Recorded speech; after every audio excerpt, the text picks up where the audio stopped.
Good evening and welcome. Welcome to another exciting edition of the program,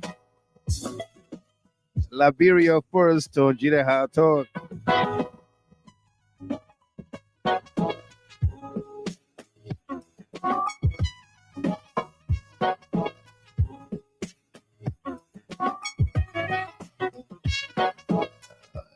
We do have a great show coming up for us today. This Tuesday, February 26, 2024. Welcome.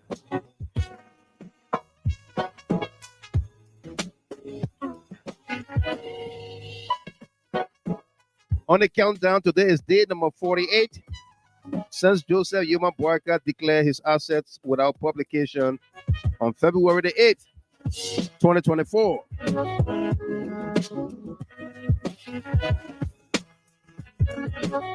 Our hot topics tonight.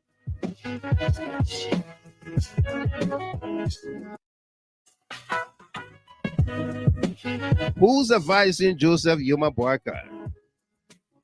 Boakai has issued Executive Order number 128, suspending surcharges on petroleum products, while the draft budget submitted to the National Legislature projected over $14 million in revenue from the surcharges on petrol. CLSG budget is reduced by 75%, from $12 million to $3 million. While the energy and environment budget is also reduced by 36%, from $28 million to $18 million. He wants Cote D'Ivoire Energy to increase power being supplied to Liberia from 25 megawatts to 50 megawatts. How does Boakai pay for all these when surcharges revenue becomes zero? Does Executive Order number 128 renders the submitted budget null and void? Who is advising Joseph Boakai? Let's dig deeper.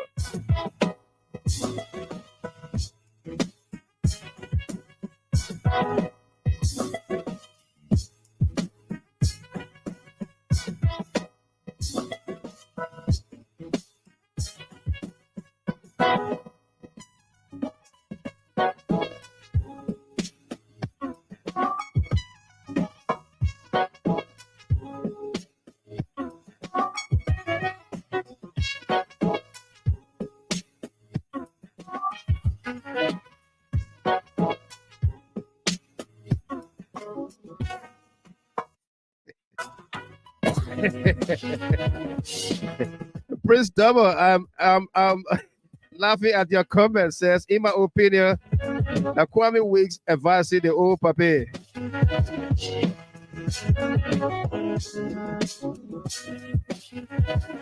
Also coming up, financing propaganda.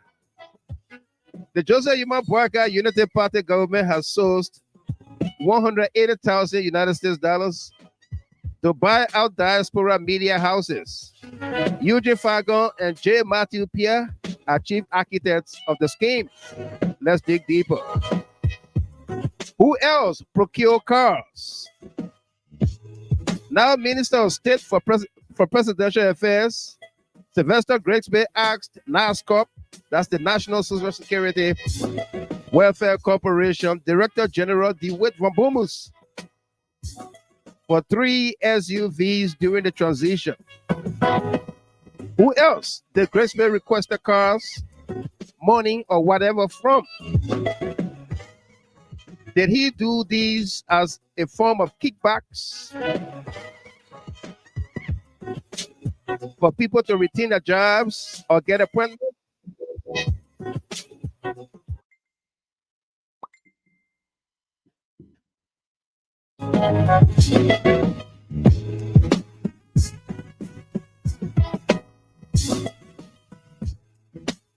When we are live on the program, please, you can't call on Messenger, okay? You cannot call on Messenger. When we are live on the show, you cannot call us on Messenger.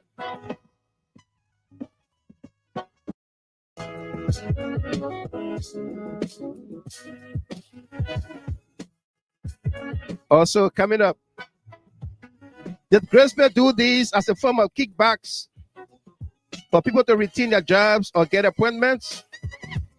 Why didn't their GSA contact on the transitional team make those requests? Did the CDC government avail transportation to the incoming Unity Party government? Let's dig deeper. Exposed. Representative Yeke Koluba have exposed a plot by Joseph Boakai and cohorts to remove Speaker J. Funati Kofa.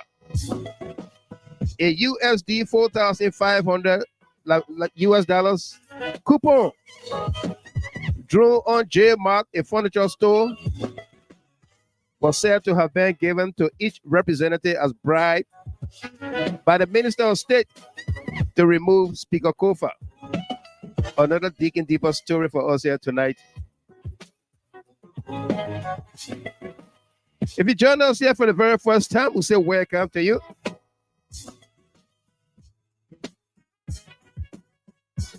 On this podcast, we do not insult or use profanities of any kind. If you do, we will block you. And we just blocked somebody just now.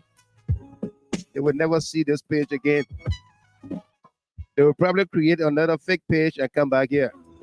And if they insult again, we'll block them again.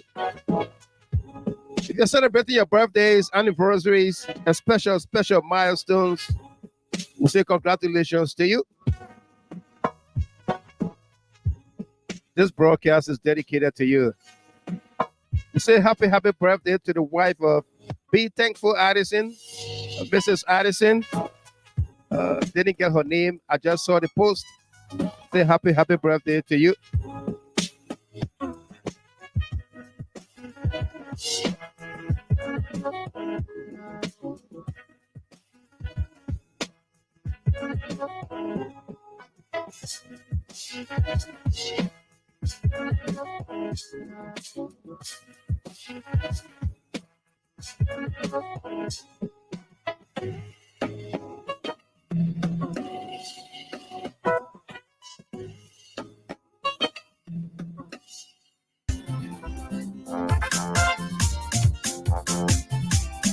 Everybody do that some more. Let's do that some more. Everybody do that some more. Let's do that some more. Quiet, popola. Quiet, quiet, popola. Quiet, popola. Everybody line up, grab a partner, let's do that some more. Everybody line up, grab a partner, let's do that some more. Everybody line up, grab a partner, let's do that some more.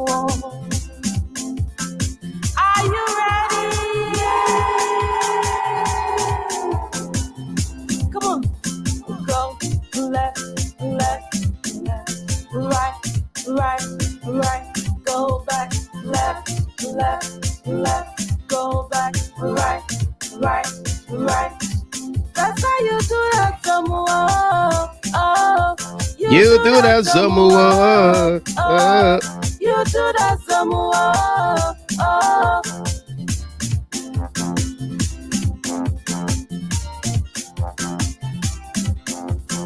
Ni makasabi, Kala, kasa, kala, kasabi, kala. Blare bebe sele ya blela le dindin ya kono ye menu bongundoi. Kala le nye sele ya lango le wefata kono ye menu Bong bongundoi. bong. Blare bebe sele ya blela le dindin ya kono ye menu bongundoi. Kala le nye sele ya lango le wefata kono ye menu bongundoi.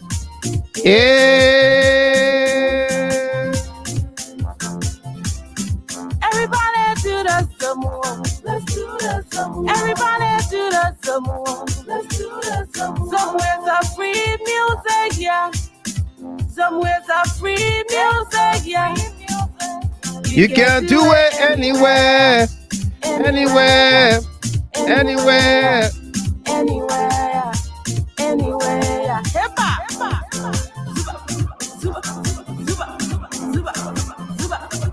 That's how you do the some. Oh, You do the some. You do the some. Calling get on board. Again, there ya in look at what Maga Yawanka Yali Kalula Uka. Kadema Kanga Lukaso. Kaluma Mala Usebo. Segale iya ketelio. Segale iya ketelio.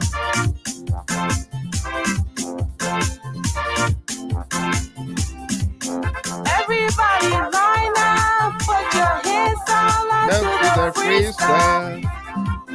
Everybody line up, put your hands all to the freestyle. Come on. Shake, shake, shake.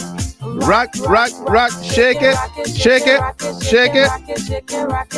Rock, rock, rock. Rock it, shake, rock it, shake. That's how you do the sumo. Oh, you do the sumo. Oh. Bella no come away. Bella no come away. Get on away, Mika way. Get on away, Mika way. Say, God, do you way. Say, God, do you way. Yala ne se won yo. Yala se kembe yo. When you see my name, You yes some. When you see my name, you hear someone. Miss Manette. Oh, let's do that some more. Oh, let's do that some more. Oh, let's do that some more. Oh.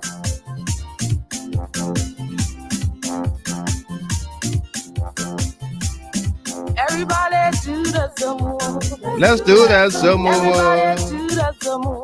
Let's do that some more. Why cocola? Why some ya? Why cocola? Why some ya? Why cocola? Why cocola?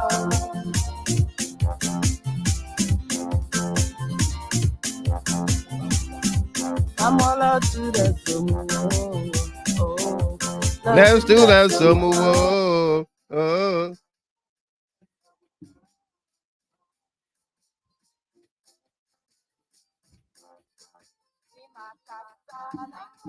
Kala, kasa, kala.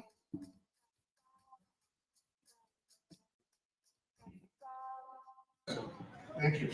So, and the Minister of State will pay, right? You see your Minister of State, right? They are going to pay, right? Okay, that's your signature. Thank you so much. Thank you. Thank you. Feel free to choose. No problem. Thank you. So, listen to it. So, As a family, you want to work for things here, right? Thank you. So, and the Minister of State will pay, right? You see your Minister of State, right? They are going to pay, right? Okay, that's your signature. Thank you so much. Thank you. Feel free to choose. No problem. Thank you. So listen to it. As a family, you want to work for things here, right? Thank you. So, and the Minister of State will pay, right? You see your Minister of State, right? They are going to pay, right? Okay, that's your signature. Thank you so much. Thank you. Feel free to choose. No problem. Thank you. So listen to it. So that was the conversation between management of GMAC. So folks, this is the GMAC company.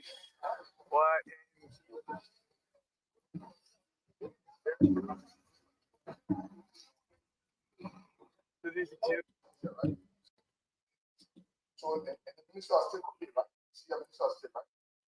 They are going to pay, right? Okay, that's your signature. Thank you so much. Thank you. Feel free to choose. No problem. Thank you. So that was the conversation between management of GMAC. So folks, this is the GMAC company.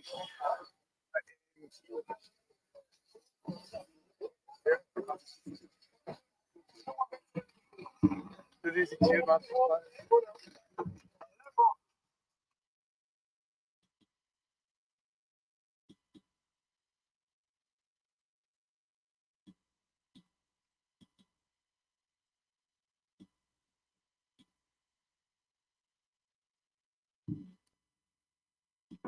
It is true.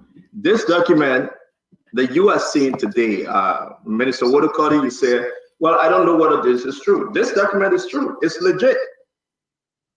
I'm saying I want Liberians to understand, Yeke and myself will go back and forth, but this document is legit. Those that voted for Richard Coon, this is a legit reward. So Yeke is not lying. I want to be on the record. Yeke is not lying that this is fake. It was signed by Sylvester Greenstreet.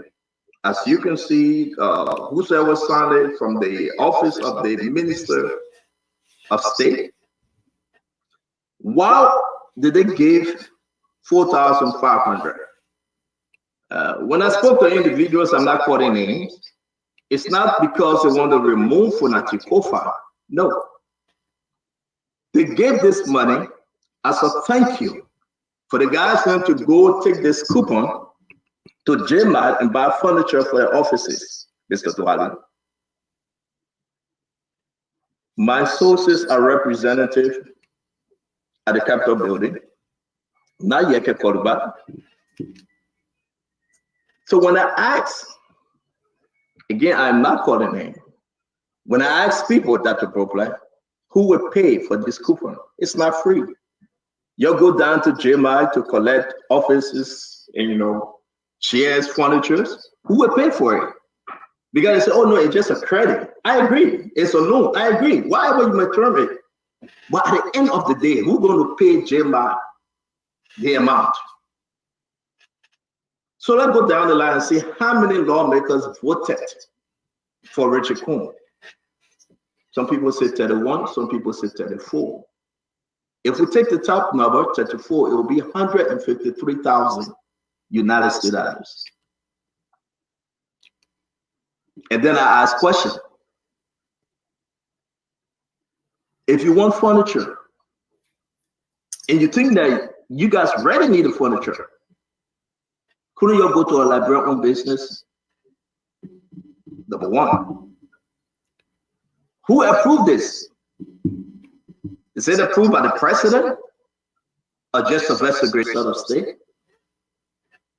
I push and I ask them this question because I had a doubt about Yeke Koruba. I understand he went back to the store, he met the man and whatsoever.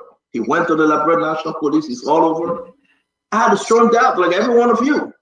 So I asked people from Unity Party.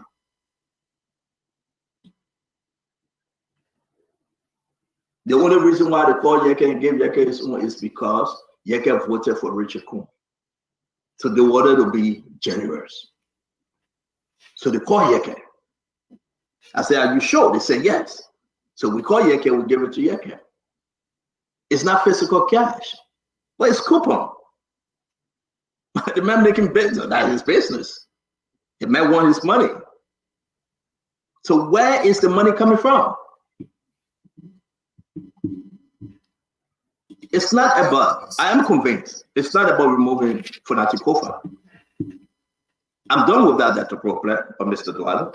It's about where's the source of this money? And why are you giving 4,500 to lawmakers? And the answer was to say thank you to those that voted for Richie Cohn. And because they voted for Richie Cohn, more than just a document. We want to appreciate that. Pondered about. So now you know the story. Because I challenge, and this is why I put my credibility on the line. I challenge. Like you get some. The Unity Party lawmakers who say that's a lie. Because they cannot look at me to say that's a lie. I frown upon it. I am mad. Because that's not the way to do business. That's a problem. I am mad. Because I think we are on the wrong track. So for 1 week, I've been thinking, should I say it? Should I ask more questions? Should I investigate further? Have you ever pondered about the intricacies of a national budget, how it's divided, and whether it truly serves the best interests of the public? Today, we're diving into the labyrinth of budget allocations, specifically focusing on the recent draft budget submitted to the legislature by the president of Liberia, Joe Boakai. Let's dissect the numbers a bit. The Ministry of State's budget, previously standing at a hefty $20 million, saw a significant reduction, now weighing in at a leaner $9 million. The Office of the President, too, experienced a cut, going from $4.4 million to $2.2 million. The Vice President's budget wasn't spared either, shrinking from $4 million to $2 million. The Legislature's budget, once a colossal $67 million, has been pruned to $38 million. The Pro Temp's budget and the Speaker's budget have also been cinched, reduced from $4 million to $1.2 million and $2.2 million to $1.6 million, respectively. Even the Deputy Speaker's budget felt the pinch, dropping from $1 million to just over $515,000. But it's not all about cuts and reductions. Some areas have seen a boost in their allocations. The Ministry of Education, for instance, saw an increase from $98 million to a promising $105 million. The University of Liberia's budget also got a bump, rising from $30 million to $32 million. The agriculture sector, a vital part of the economy, saw an increase from $4 million to $5 million. And the health sector, it witnessed a healthy boost from $64 million to $75 million. These adjustments aren't arbitrary. They reflect a strategic reallocation of resources towards priority areas like education, healthcare, and agriculture. At the same time, they implement cost-saving measures in administrative and legislative functions. In essence, this draft budget is not just about numbers. It's about setting priorities, making tough decisions, and above all, striving for a better tomorrow. It may not be perfect, but it's a significant stride towards improvement. The impact of these changes could be profound, shaping the future of education, healthcare, and agriculture in Liberia. So the next time you ponder about the national budget, consider this. It's more than just a document with numbers. It's a roadmap to a nation's priorities, administrative and legislative functions. In essence, this draft budget is not just about numbers. It's about setting priorities, making tough decisions, and above all, striving for a better tomorrow. It may not be perfect, but it's a significant stride towards improvement. The impact of these changes could be profound, shaping the future of education, healthcare, and agriculture in Liberia. So the next time you ponder about the national budget, consider this. It's more than just a document with numbers. It's a roadmap to a nation's priorities, a mirror reflecting.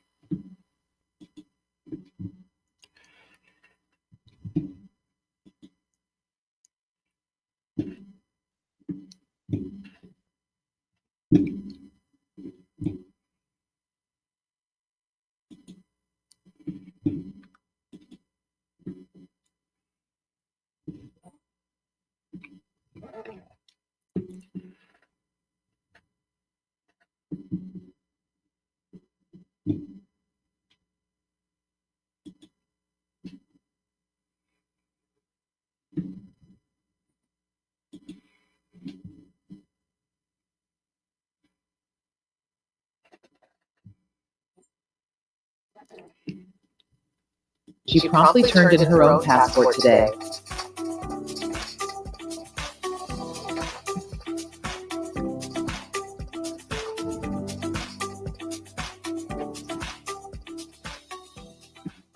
Yesterday, Minister Sarah Beslow-Yenti issued a directive that all previously issued official, service, and diplomatic passports are to be returned to the Ministry of Foreign Affairs as a means of authenticating and validating the proper eligibility of all bearers of these documents. Leading by example, she promptly turned in her own passport today.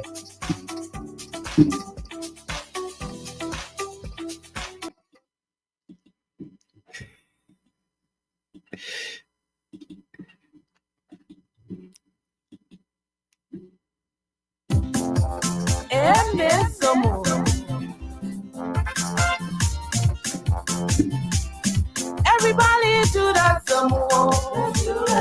Everybody do that some more. Quiet, quiet, popola. Quiet, quiet, popola. Quiet, popola. Everybody line up, grab a partner to the some. Everybody line up, grab a partner to the some. Everybody line up, grab a partner to the some. Are you ready? Come on, go left, Go back. right, Go back.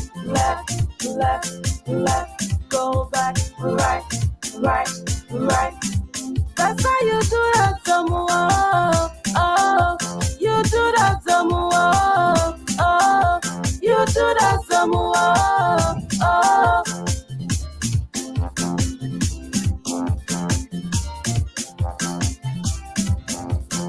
Ni makasabi, kalona, kasabi. It's a happy birthday shout out to Ms. Sarah Gibson Addison, her darling husband. Be thankful, Addison. Congratulations on your natal day. Want to wish you well.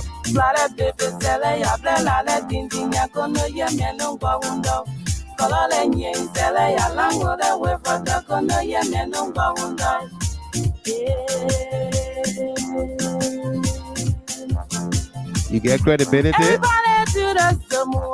Let's do the some more. Everybody do the some more. Let's do the some more. Somewhere's a free music, yeah. Somewhere's a free music, yeah. You can do it anywhere, anywhere, anywhere. Anywhere. Hip-hop.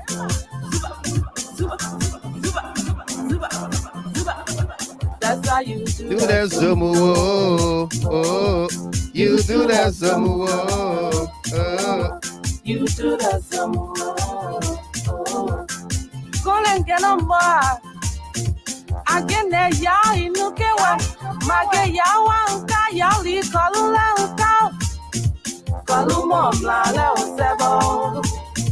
Column, la, sebo. Zegale, yeah. Zegale, yeah.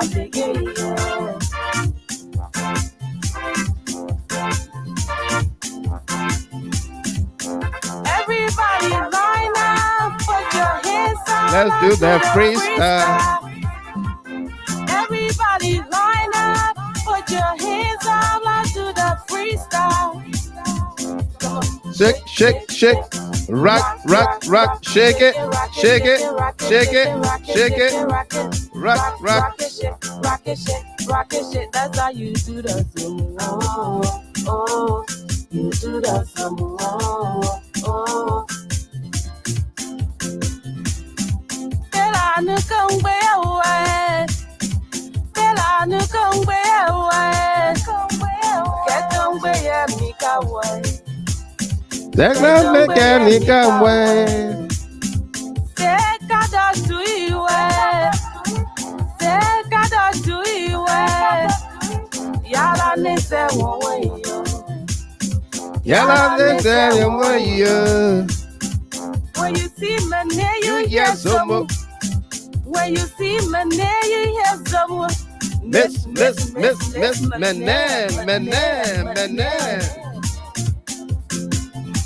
All out to that someone.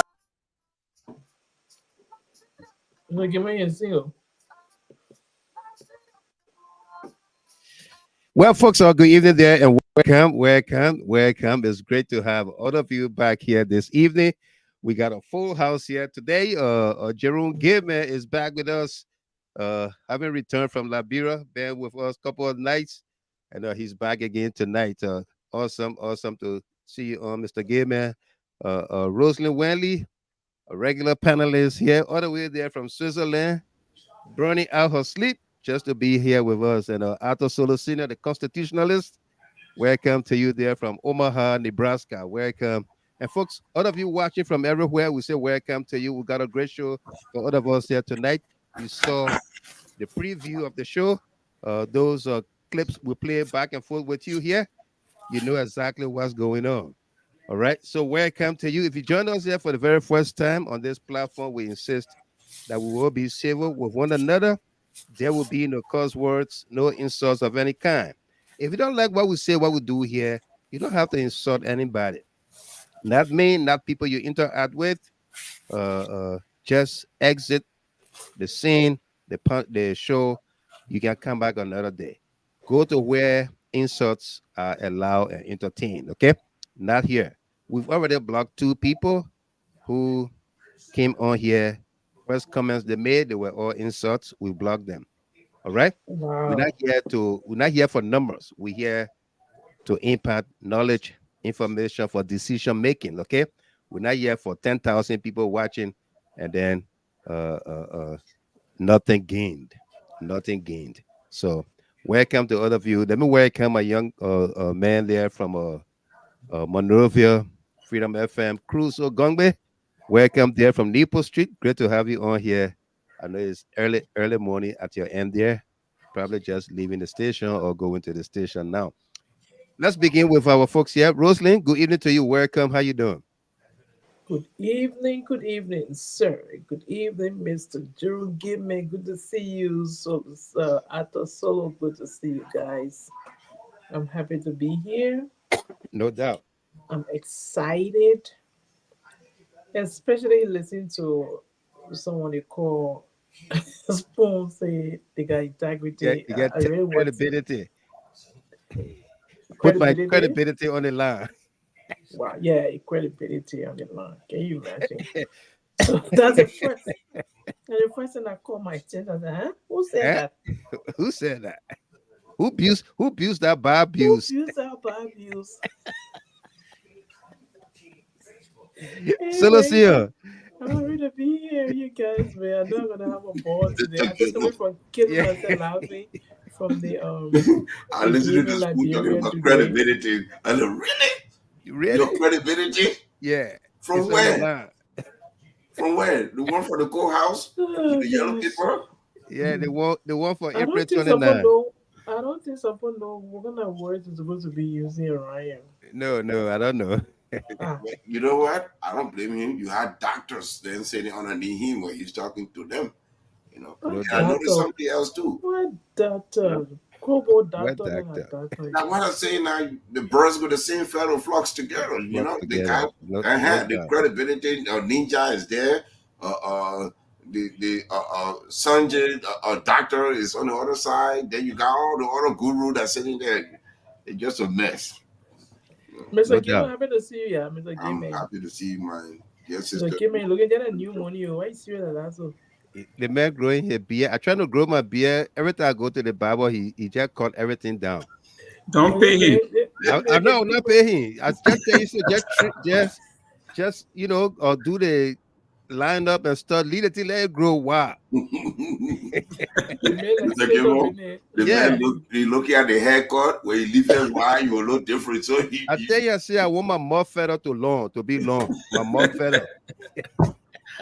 He asked you what you want to do with a mouth fellow? Yeah. I tell you, I want to know that Bugu man one day. Miss Chapin, good evening to you. How you doing? Russia, Message Chapin, Australia. She's muted. Muted herself. She's muted herself. I can't unmute her. Hey, Rachel. She probably busy. Mr. Jerome Gaiman, welcome, my man. How you doing? Oh, thank you very much. Beautiful day. I saw something. I'm trying to authenticate that President Weah is going to be in Massachusetts in April. I saw that, but I don't want to run with it just yet.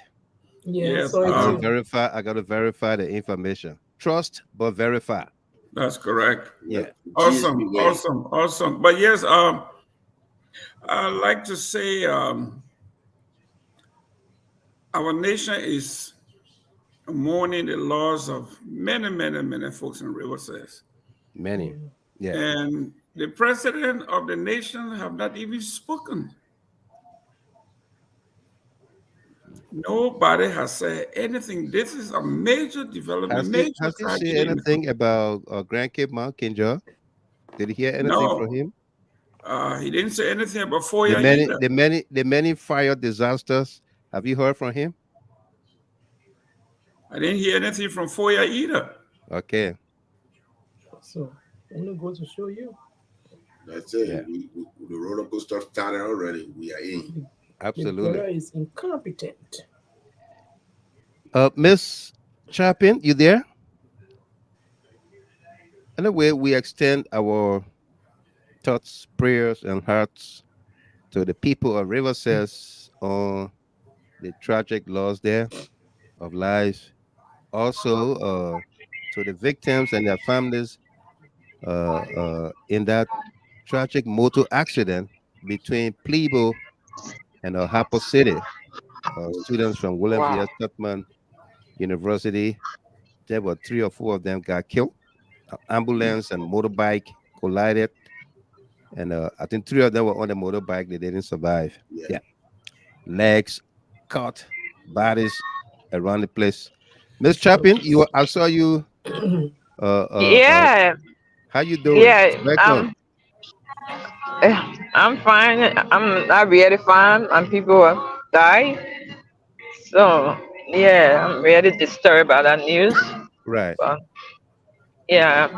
Well, however, my condolences to the bereaved family, and I'm going to reach out to the rest of the family in Monrovia today, because I have an uncle who is doing gold mining also, and I'm really worried about him. The last time I inquired about him, they say he was doing gold mining in Atia, so I need to inquire about him. Okay, so hi to everybody on the platform. The platform seems to be loaded today. I see all the giants on there, Arthur Solo, Roslyn, and K-Man. Right. And I know Abraham and Tamasa. And Tamasa are going to come in later. I know that, Tamasa, or if they're not already on. He was here. He probably got a little busy because he logged in when the music was playing. Oh, okay. Yeah, he got busy, and then he's going to come back. Yeah. So yeah, and to all our followers and our members, CLM members, hi to everybody. Yeah, and so we talk about Liberia today again. I'm listening in. When I reach in a better position, I'm going back home. I just on my way back on an appointment, so I'll be going back. Okay. Drive carefully. When I reach, and I'm going to be more active. Okay, awesome. Yeah. Thank you. Yeah. Okay. Well, folks, welcome. That was intros from our team of panelists and analysts here. What a great show we have here tonight. Again, today is day number on the countdown to Boakai's asset declaration without publication. Is day number 48 since he declared his assets. We are not saying the number of days he stayed in office. We are saying since he declared his assets. I saw some people trending, today is the 60th day and it remaining 40 days to be 100 days. We are not counting 100 days. We are counting since he declared his assets. Since February 8, 2024 Today is March 26, 2024, 48 days since. He hasn't made it public yet. To the Liberian people, we want to know who is advising Joseph Yuma Boakai. Okay, so welcome. Stories, we are working for you here tonight, and folks, my team of panelists and analysts, you got open mics anytime you want to come in. You can just feel free to come in and let's hit the jackpot tonight. Let's hit the ground running tonight, okay? The logo cover Jerome gave me a face. And the logo too big. The logo too big. A powerful logo. Yeah, peanuts behind the logo. No, see. What? Yeah, peanuts behind the logo. Nobody was. Yeah. Saying. So we're gonna switch it differently. Yeah. Nah, he probably got a glass, says Rosalind. I know. Rosalind was behind the logo. The other next, you were like, Mr. Give the tea in my face. Yeah, Emmanuel, that's yeah. Yeah. I was doing it there. I still see the tea circle of your dress. Yeah, cover your face. Absolutely. All right. So who's advising Joseph Yuma Boakai? It was the headline in Front Page Africa the other day. And that had to do with Boakai adding and dropping. Like students at the university, you add and drop during early part of the semester. You try to test to see whether the other class is okay for you. Add and drop. It's what been happening to Boakai's appointments. They will add people, drop them. They either appoint 3-4 people to one position, remove 3 and leave 1 there, or take all out. You know, all the kinds of stuff. So Front Page Africa came out with a headline, who's advising Joseph Yuma Boakai? But apparently it is not just about adding and dropping or making appointments and removal and what have you. It is now going into the wheels of the economy, the national budget. Okay, today Boakai issued Executive Order number 128, suspending surcharges on petrol and petroleum products. Good. The economy is tough. The people are crying for every corner. Welcome. Hopefully we'll get to see you or hear you later on. Welcome to you there. The people are crying because the country is tough and what have you. And then last time he did the same thing for the rice. Today is for petroleum products. But the national budget has a line item in the revenue section. Revenue,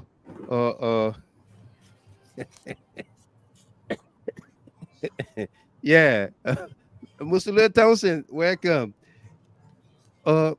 Petroleum product is responsible, as per the budget, for over $14 million to be generated. $14 million.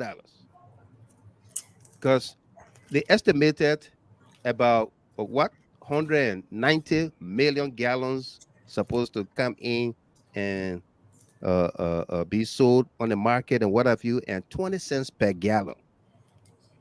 20 cents per gallon. So about over $14 million supposed to come from those surcharges. Now, Boakai have issued an effective, immediate executive order that got rid of the surcharge or surcharges. So what does that mean for that line item in the budget? What does it mean? That $14 million is already thrown out of the out of the revenue generation. Mind you, when Boakai went to Ivory Coast, whether he went to go change his battery or to go seek medical advice, whatever he went for, the information says he went to go talk to the Ivorian government to increase the power that is being supplied to Liberia from 25 megawatts to 50 megawatts. 25 to 50. Okay? He wants that done.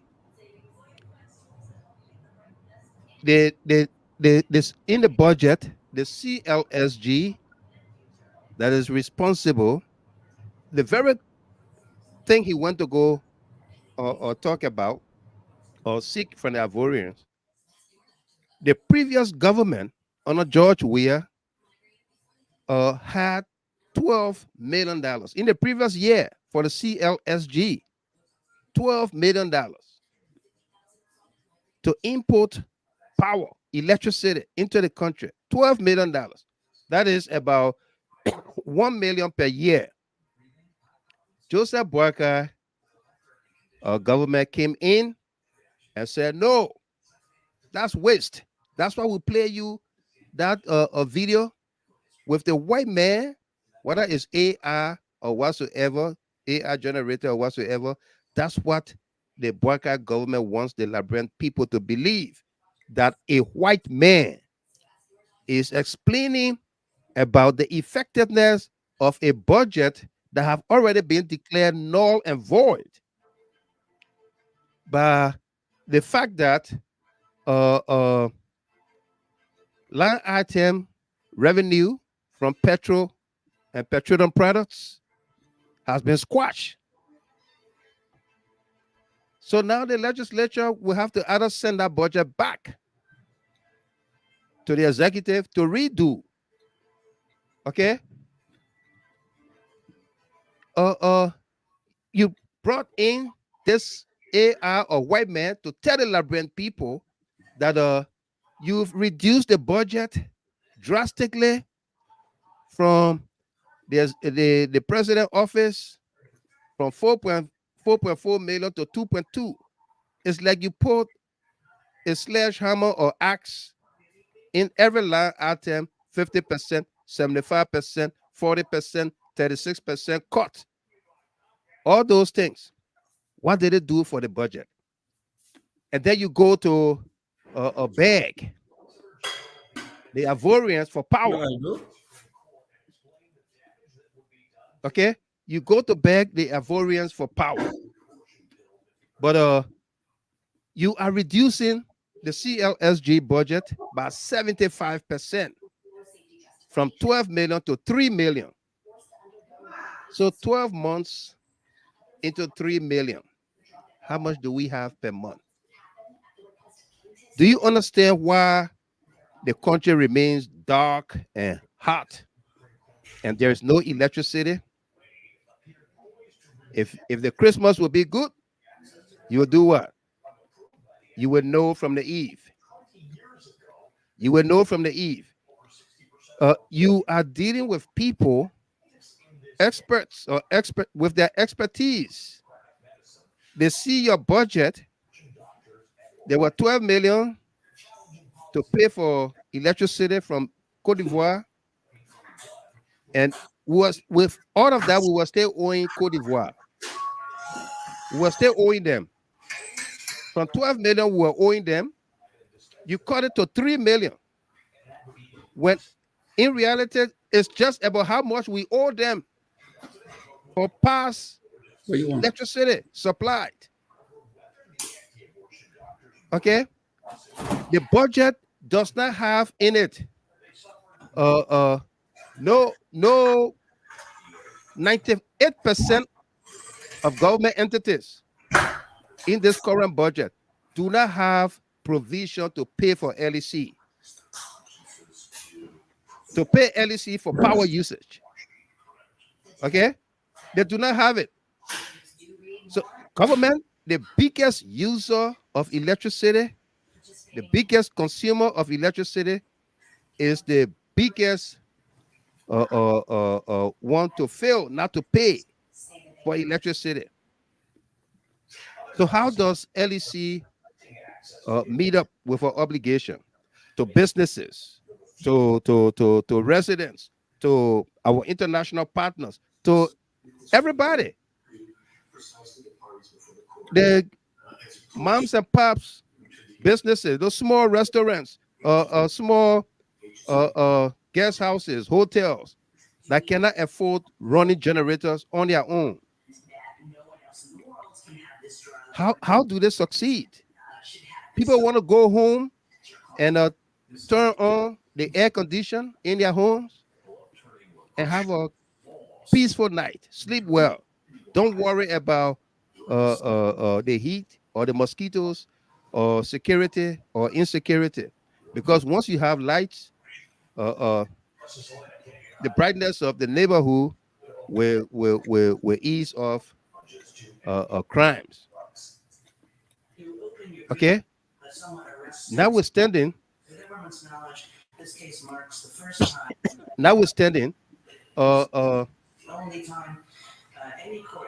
energy and environment budget has been reduced also by 36%, from 28 million to 18 million. From 28 million to 18 million.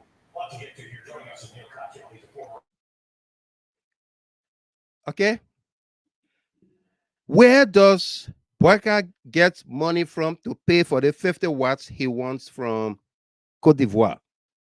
Where does he get the money from?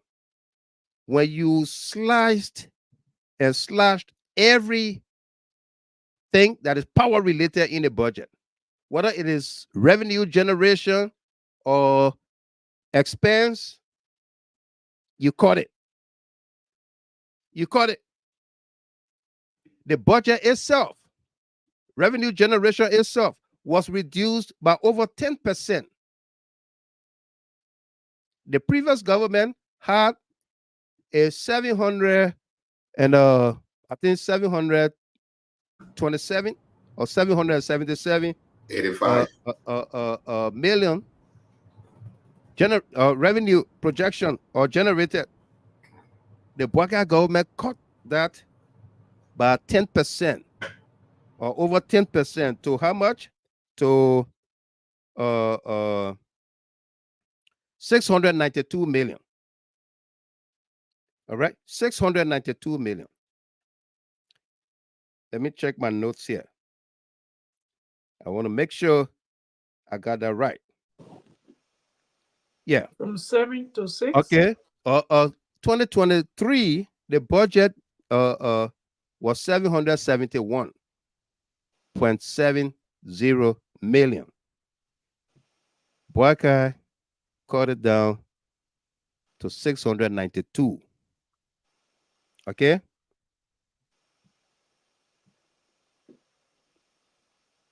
Okay.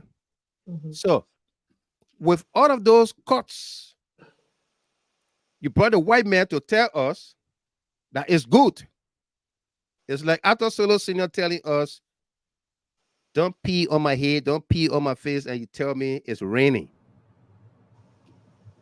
How do Boakai pay for these things? And I'm using the name Boakai paying for it because he's now the head. When the lawmakers go to work and approve of this budget, it's going to be signed into law by him. In the first place, it's the executive branch that submitted the budget. It originated with them when it's supposed to be the other way around, but we'll get to that. Teacher Lai said we are getting there. So what happened? Who is advising the old man, Joseph Yuma Boakai? My friend and young brother there, Prince Double, say is Kwame, Uncle Kwame Opa Weeks, Uncle Director Kwame Opa Weeks, that is advising Joseph Yuma Boakai. That is not true. Boakai does not take advice from anybody that looks like a sedition. All right? No, Magdala advising Eh? Magdala. Where is it? One Magdala Cooper he listens to. Magdala Cooper advising. Eh? The Mandela couple advising him, right? Yeah, she only Yeah. can squeeze the little balls in the name. Absolutely. Yeah. Okay. Who was advising Boakai? These things, we have to put them out there so that Liberian people know that if the country continues to remain dark and no electricity, nothing, you understand where the problem is coming from. $14 million cut from the budget, that's supposed to have come from surcharges on petrol and petroleum products. Over 14 million cut. The budget is reduced by over 10%. All right. CLSG budgeted amount reduced from 12 million to 3 million, by 75% reduced. Power and environment and energy budget reduced by 36%, from 28 million to 18 million. All these cuts center around power generation, electricity. Who's going to pay for it?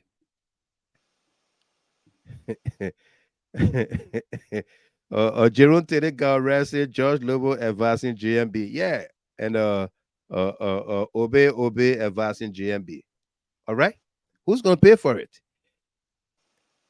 And besides all of that, all of these cuts that you see, we spoke about, they have a line item in the budget that they call pool fund.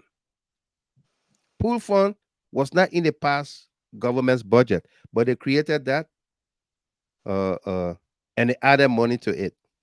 To do what? Nobody knows. Nobody knows what they're going to do with the pool fund. Apparently, they're going to pull from there to pay themselves and do other things like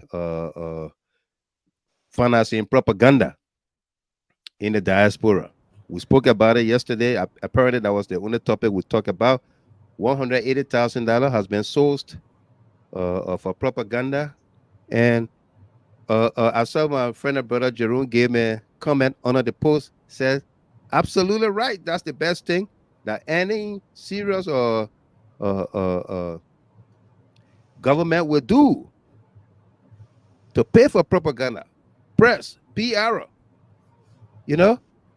And a lot of you, we sided with you, we agree with you.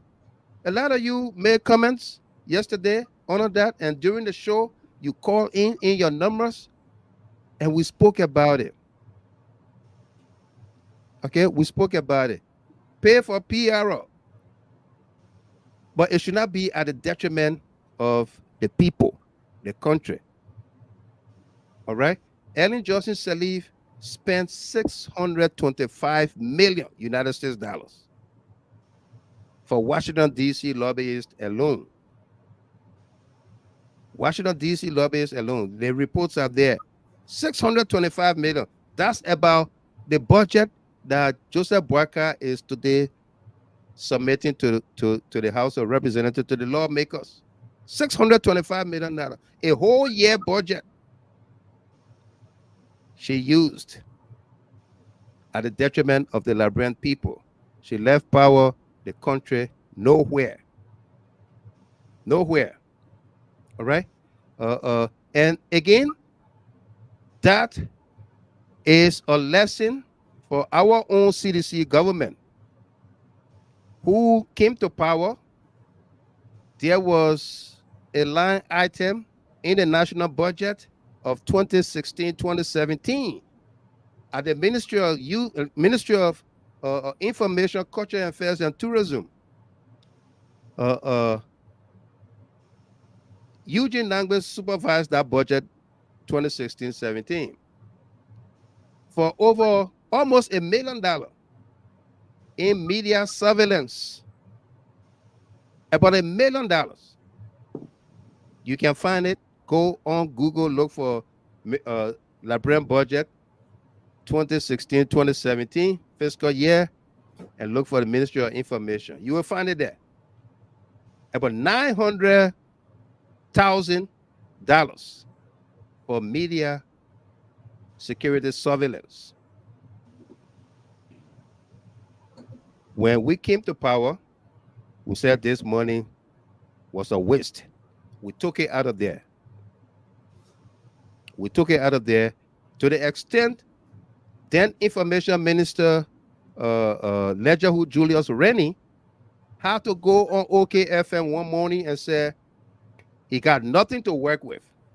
As Minister of Information, he has nothing to work with. Okay?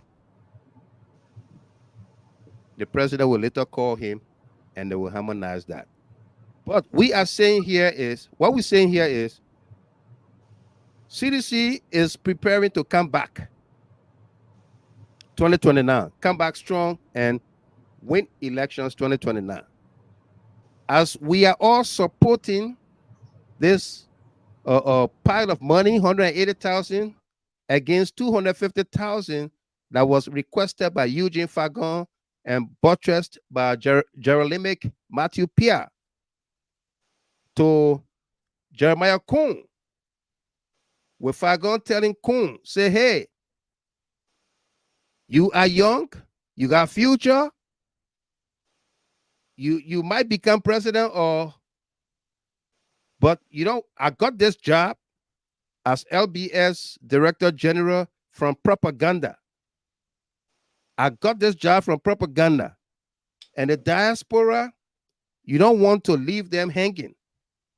You got to take care of them, regardless who they are. Let's go after them and get them to preach government messages. Good or bad, let them turn it around in our favor. Buttressed by Matthew Pierre, Kuhn bought it, took it to Boakai. Let's find the money and give it to them. But we don't have 250,000 now. They started off with 100,000, but before we'll come to you to discuss this, they were able to put together 180,000. And the 180,000, it is not to go and call people, give you 10,000 one time, they finish with you, give you 20,000 one time, they finish with you, they give you 5,000, they finish with you. It's to pay people monthly, whether it's 1,000 or 1,500 or 500. Regularly, they're sending that money to diaspora Liberians who will be doing their propaganda. Doing their propaganda. Mark Jabata said, propaganda. Propaganda is not it's not all true. I wonder where is that dude now? That dude is working in government. Yeah, he's the assistant minister. Assistant minister. Yeah. So yeah, automatically you turn the bobo. The assistant minister. Yeah. But my Jabata get a first degree. He's not like my friend, my young brother, George Lobo. You know? John Lobo. Yeah. Go look at the video when George Lobo and I met on Focus on Liberia. Liberia, yeah. Right out of the box, my opening statement was, you will hear George Lobo discredit everybody in the CDC government, that they are inept, they are corrupt, they are this, they are that. I said, but you will not hear George Lobo tell you that he has an associate degree or anything above high school. Okay. I say he's been in Arizona, Arizona State University for over 12 years. He exhausted the student loan, the FAFSA free grant, the Pell Grant. He exhausted everything and could not graduate with an associate degree. It would take George Lobo almost 24 minutes. Somebody had to text him and say, Gemo, keep repeating that you don't have credentials. Why you don't respond to him? You cut that off. And then when he decided to respond, I told you, I said, oh, so somebody just texted you, you just realized that I said from the get-go that you did not have any credential above high school. And this is why he went to Monrovia and he came back without an appointment. But besides that, George Lobo is Joseph Boakai's sister's son, his younger sister. Yeah. So while he was in the country in Liberia, our information gathered about him says that while they were looking for a place to put him, that he will not backfire, this and that, he asked Boakai to pay his mortgage here while he was still waiting. So that happened. He took it because he was in the country. We went around the same time. And I left him there. I spent 4 months in the country and I came back. I left him there. He just came back a few weeks ago. And so they took care of that. Pay mortgage. And before coming, they gave him another $50,000 to come back. Take it from me. All right. And he's gonna be on a monthly stipend. All right. Through the NSA, they're gonna be sending him a $5,000 per month. That's why Boakai did not $5,000 for doing nothing. For doing nothing. That's why Boakai did not go after NSA. He squashed the NSA investigation or audit. Wow. Yeah, he squashed it off. They're not going to do the audit of NSA. A lot of things Boakai is channeling through NSA right now, because NSA can just use money any kind of way they want to use money. They go on overt operations. You don't go and ask them what you do with the money. No, you don't. That's a money laundering agency there. They have to own. Okay. Let me also add here. You all saw what happened at the border with Key, right? Yeah, Key also. He did a video that they tried to arrest him at the border. That's blatant lie. Nobody tried to arrest him at the border. That was a plan by the government, because Ambassador Andy was mad why they dropped her case out of court. So he got ready to go. He was living in this hotel somewhere on a highway, Rawasfi Highway. I left my notebook upstairs. Golden Key? RIA? No. RLJ? No, not there. And this night, Eugene Fagon went there with a bodyguard, a police officer. The bodyguard holding Eugene Fagon's cell phones. He holding a bottle of liquor. He holding everything for Eugene Fagon. Eugene Fagon is drunk. And Key was also staying in that place. Yeah, I think he went to Key and they were all talking, not knowing who all around. Oh my God. Yes. All right. And that's how we gather our intelligence, our information. Yeah. Not knowing who all is around, Eugene Fagon began to talk. Yeah. He began to talk like his mouth got no cover. And so they decided that Key, when he gets to the border, they get Key money to leave. I heard that too.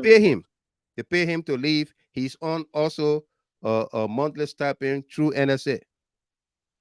Jojo was the one that. Yeah. All right. So when he got to the border, he was supposed to create that scene that so that Julie Andy does not get vexed that they arrested him. But it was all Fiamumu. It was all Vla. All Vla. Yeah. Okay. So they did all of that. But this is the government that said they came to rescue the country. There were a lot of crimes going on, people not getting redress, they're not getting justice, and what have you. But all of what is happening with them, they are sweeping it under the carpet. This Queen Johnson, that was the cause of Joshua's death, the first people she came in contact with is now Police Inspector General Gregory Comer and DEA boss A.B. Croman. And these folks, I know them, they are my friends. They're the first people she met. And up to now, they have not done anything to bring her to book or even coach her and put her on camera, interrogate her, coach her what to say so that she be free. Lie to us. But show us that you are concerned, that you want to see justice done, and what have you. You might just do that now that you said nothing's done. She's trending on social media. She goes from club to club. She's okay. And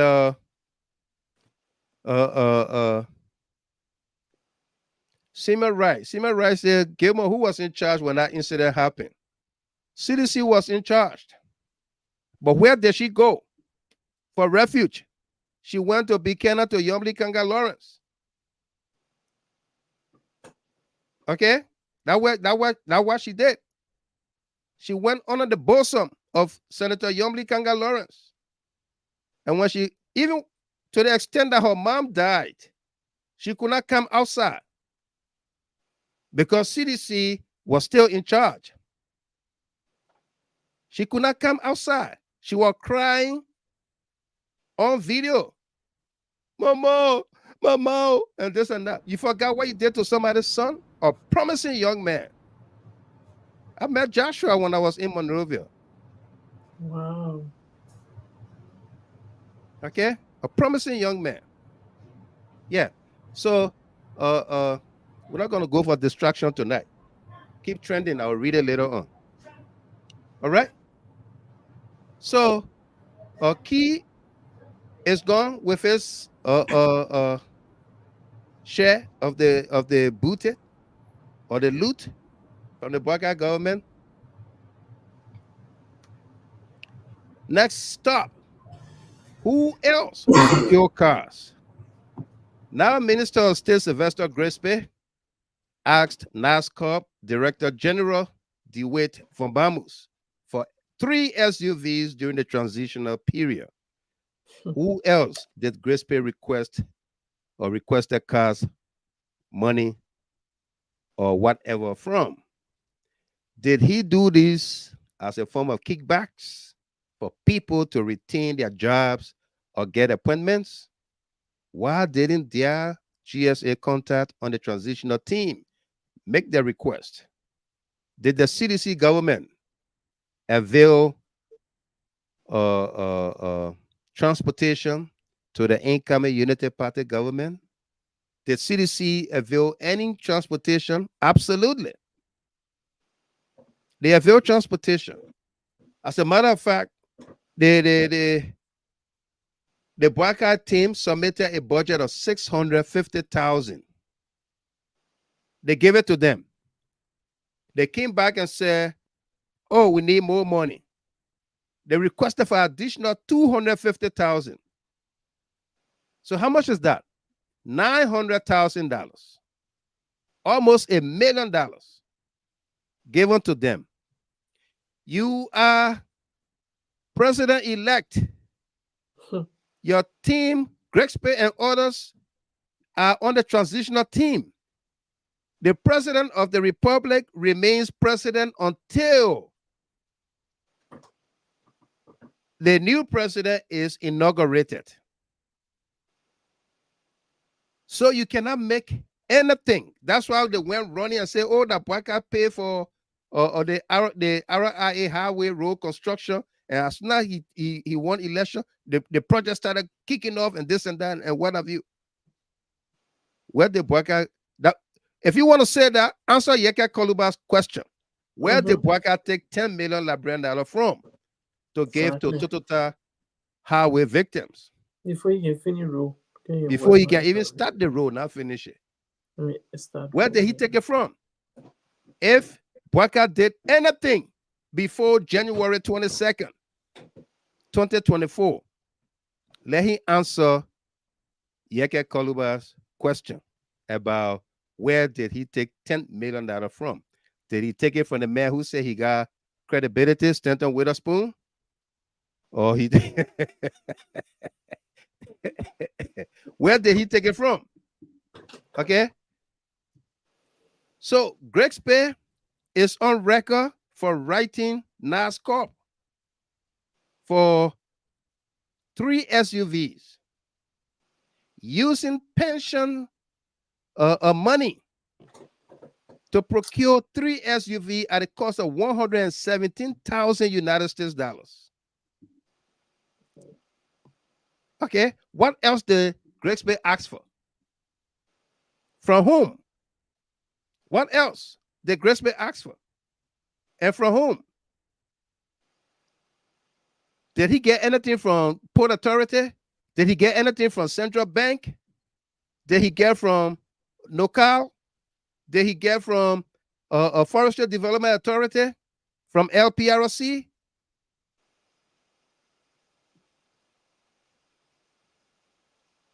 What else? We just saw Yeke Koluba displaying to the Liberian people a voucher or coupon for $4,500 from the very minister Grexpe to a bloc in the House of Representatives, a bloc that voted for Kun, the man that is crying for credibility, Stanton Witherspoon. From now on, we'll call him April 29. April 29 said his facts. Who, I'm paraphrasing April 29, who will pay anybody for losing $4,500 a piece for 34 people, lawmakers, that 153,000. Okay? But the number is somewhere, according to Yaga, somewhere around 40. So if that 40 people, now how much? 180,000. Drew on J Mart from Grexpe. Are we saying that all of these things happen without Joseph Boakai knowing that his immediate gatekeeper, Sylvester Grexpe, will do these things unknown to him, Boakai, or we want to cover up for Boakai? Maybe Boakai, yeah, AB Corner, April 29. Now his nickname, until otherwise order, April 29.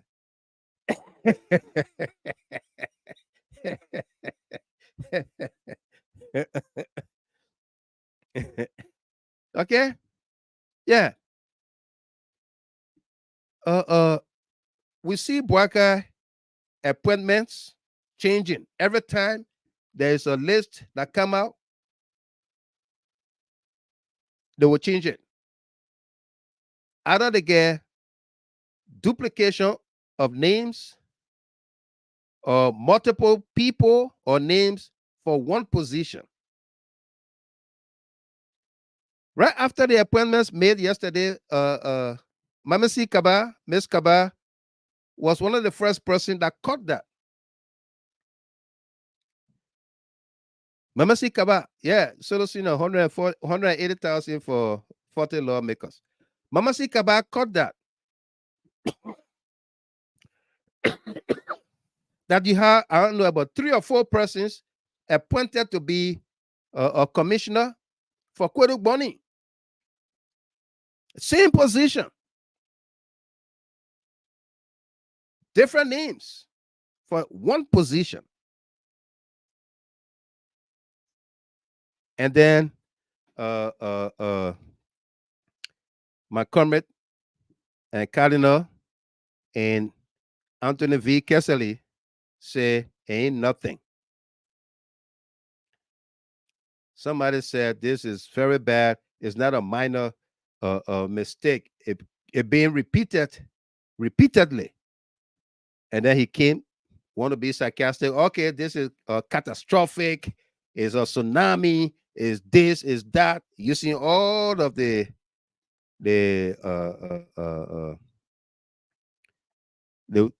words from the thesaurus. Yeah, this is serious. This is serious. Our country. Somebody trended earlier that our country is at a crossroads. I don't know what is at a crossroad. We at a cliff.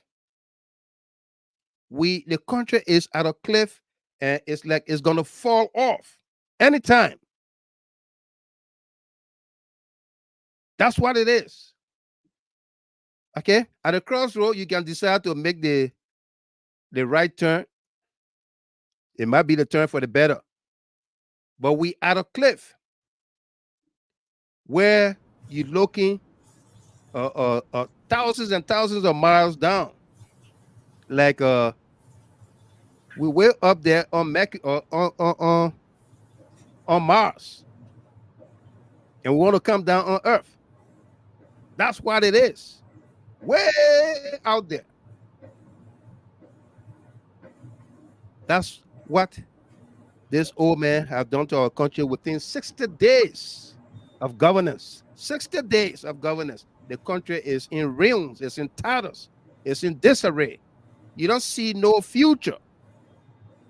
To the extent that UPists themselves, those rational ones, are hiding themselves. They're hiding their faces from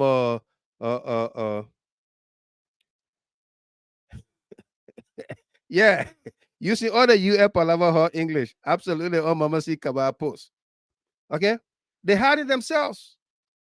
They are ashamed of what this old man has done to the country. They are ashamed. Okay? They are ashamed.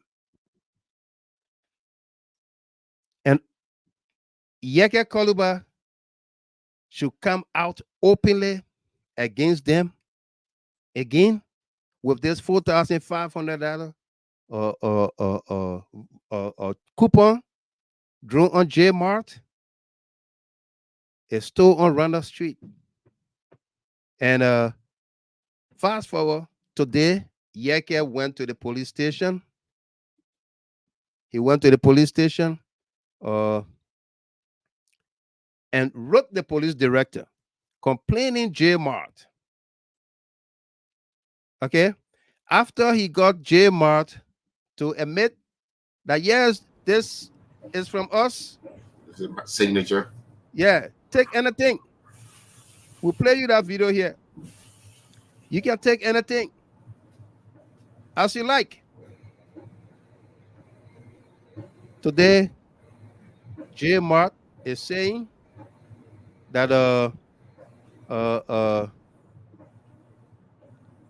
that's not him. Okay? Too late. He's saying that's not him. All right? And the video is everywhere. He admitted that's him. Okay? That's his signature. He confirmed that's the Minister of State signature. Okay? Take a look, take a listen here. Yeah. We are here.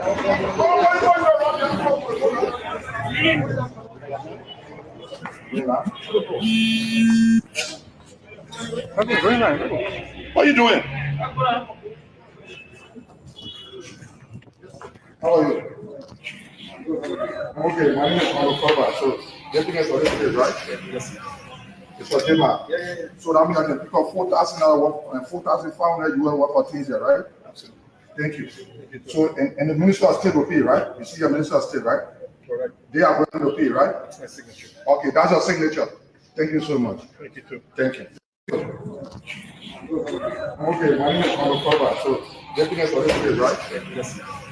It's for Jema. Yeah. So that means I can pick up $4,000 and $4,500 worth of things here, right? Absolutely. Thank you. So and the minister of state will pay, right? You see your minister of state, right? Correct. They are going to pay, right? That's my signature. Okay, that's your signature. Thank you so much. Thank you too. Thank you. Thank you. Feel free to choose. No problem. Thank you. Excellent. Thank you so much. Thank you too. Thank you. Thank you. Feel free to choose. No problem. Thank you. Thank you so much. Thank you too. Thank you. Thank you. Feel free to choose. No problem. Thank you so much. Thank you too. Thank you. Thank you. Feel free to choose. No problem. Thank you. Feel free to choose. No problem. Thank you. Feel free to choose. No problem. Thank you. Feel free to choose. No problem. Thank you. Feel free to choose. No problem. Thank you. Feel free to choose. No problem. Thank you. Feel free to choose. No problem. Thank you. Feel free to choose. No problem. Thank you. Feel free to choose. No problem. Thank you, Mr. Gillum. People ready play him here. He ready iced it. How are you? Okay, my name is Mono. So getting us already, right? So that means I can pick up $4,000 and $4,500. Okay, all the people are playing again. So that means getting us already, right? Yes. It's for Jema. So that means I can pick up $4,000 and $4,500 worth of things here, right? Absolutely. Right? Yes. It's for Jema. So that means I can pick up $4,000 and $4,500 worth of things here, right? Absolutely. Okay, you can take your screenshot right there if you want. The man is holding the coupon in his hand, admitting, yeah. It's from here. Feel free to choose as you like. Anything you want. $4,500 worth of things. Anything. Yes, sir. Yes, sir. Go ahead. Choose anything.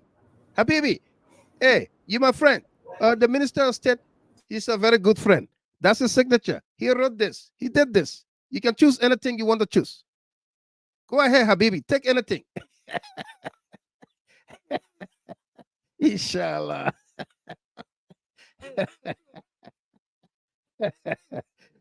Take anything as you wish, as you like. All right, Habibi? Take anything. Today, he's declining and suggesting that's not him. That coupon is not drawn on his store. It's fake and what have you.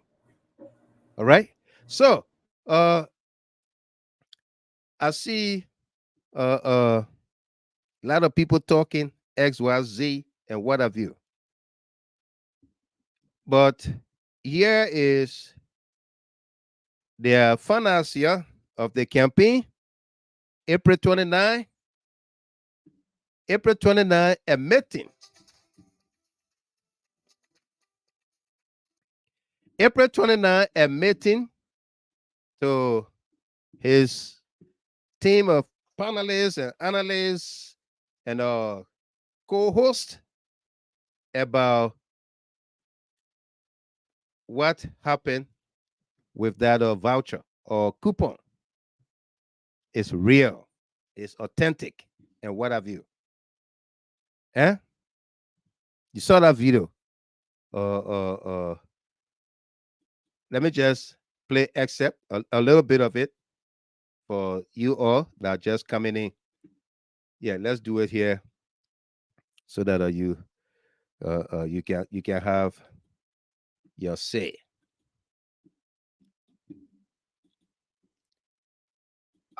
Minister Watercutty, you said, well, I don't know whether this is true. This document is true. It's legit. I'm saying I want Liberians to understand, you know, Yeke and myself will go back and forth. It is true. It is true. This document that you are seeing today, Minister Watercutty, you said, well, I don't know whether this is true. This document is true. It's legit.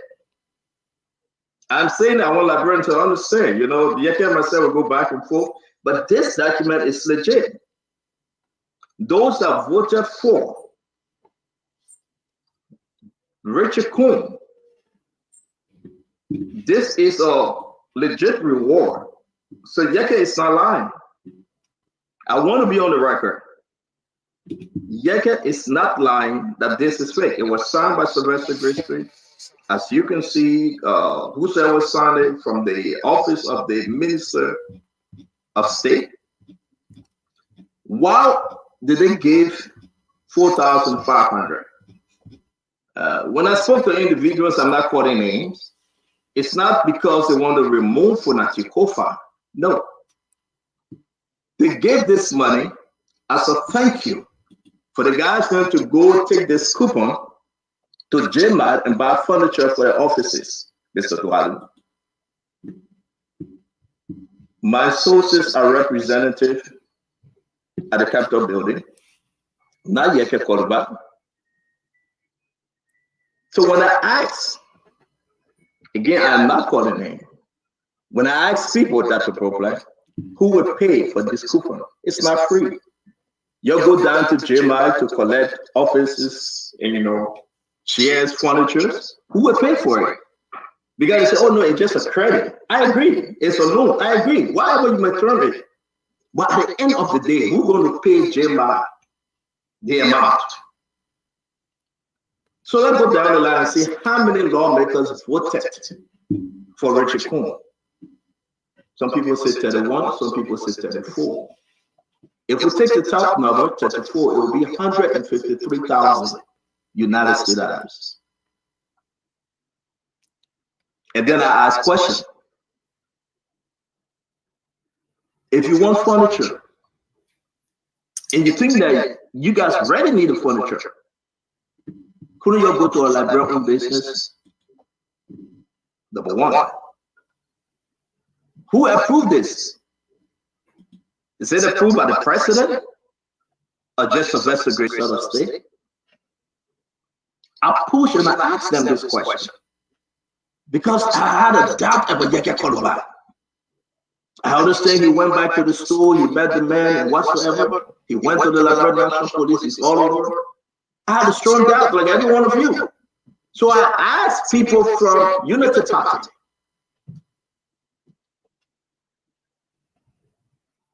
The only reason why they call Yeke and gave Yeke is because Yeke voted for Richard Coon. So they wanted to be generous. So they call Yeke. I said, are you sure? They said, yes. So we call Yeke, we give it to Yeke. It's not physical cash, but it's coupon. The man making business, that's his business. The man wants his money. So where is the money coming from? It's not about, I am convinced, it's not about removing Funati Kofa. I'm done with that problem of Mr. Dwala. It's about where's the source of this money? And why are you giving 4,500 to lawmakers? And the answer to say thank you to those that voted for Richard Coon. And because they voted for Richard Coon, we want to appreciate them. So now you know the story. That's bribery. And this is why I put my credibility on the line. I challenge the Unity Party lawmakers to say that's a lie. They cannot look at me and say that's a lie. I frown upon it. I am mad because that's not the way to do business. That's a problem. I am mad. The Unity Party lawmakers will say that's a lie because they cannot look at me to say that's a lie. I frown upon it. I am mad because that's not the way to do business. That's a problem. I am mad because I think we are on the wrong track. So for 1 week, I've been thinking, should I say it? Should I ask more questions? Should I investigate further?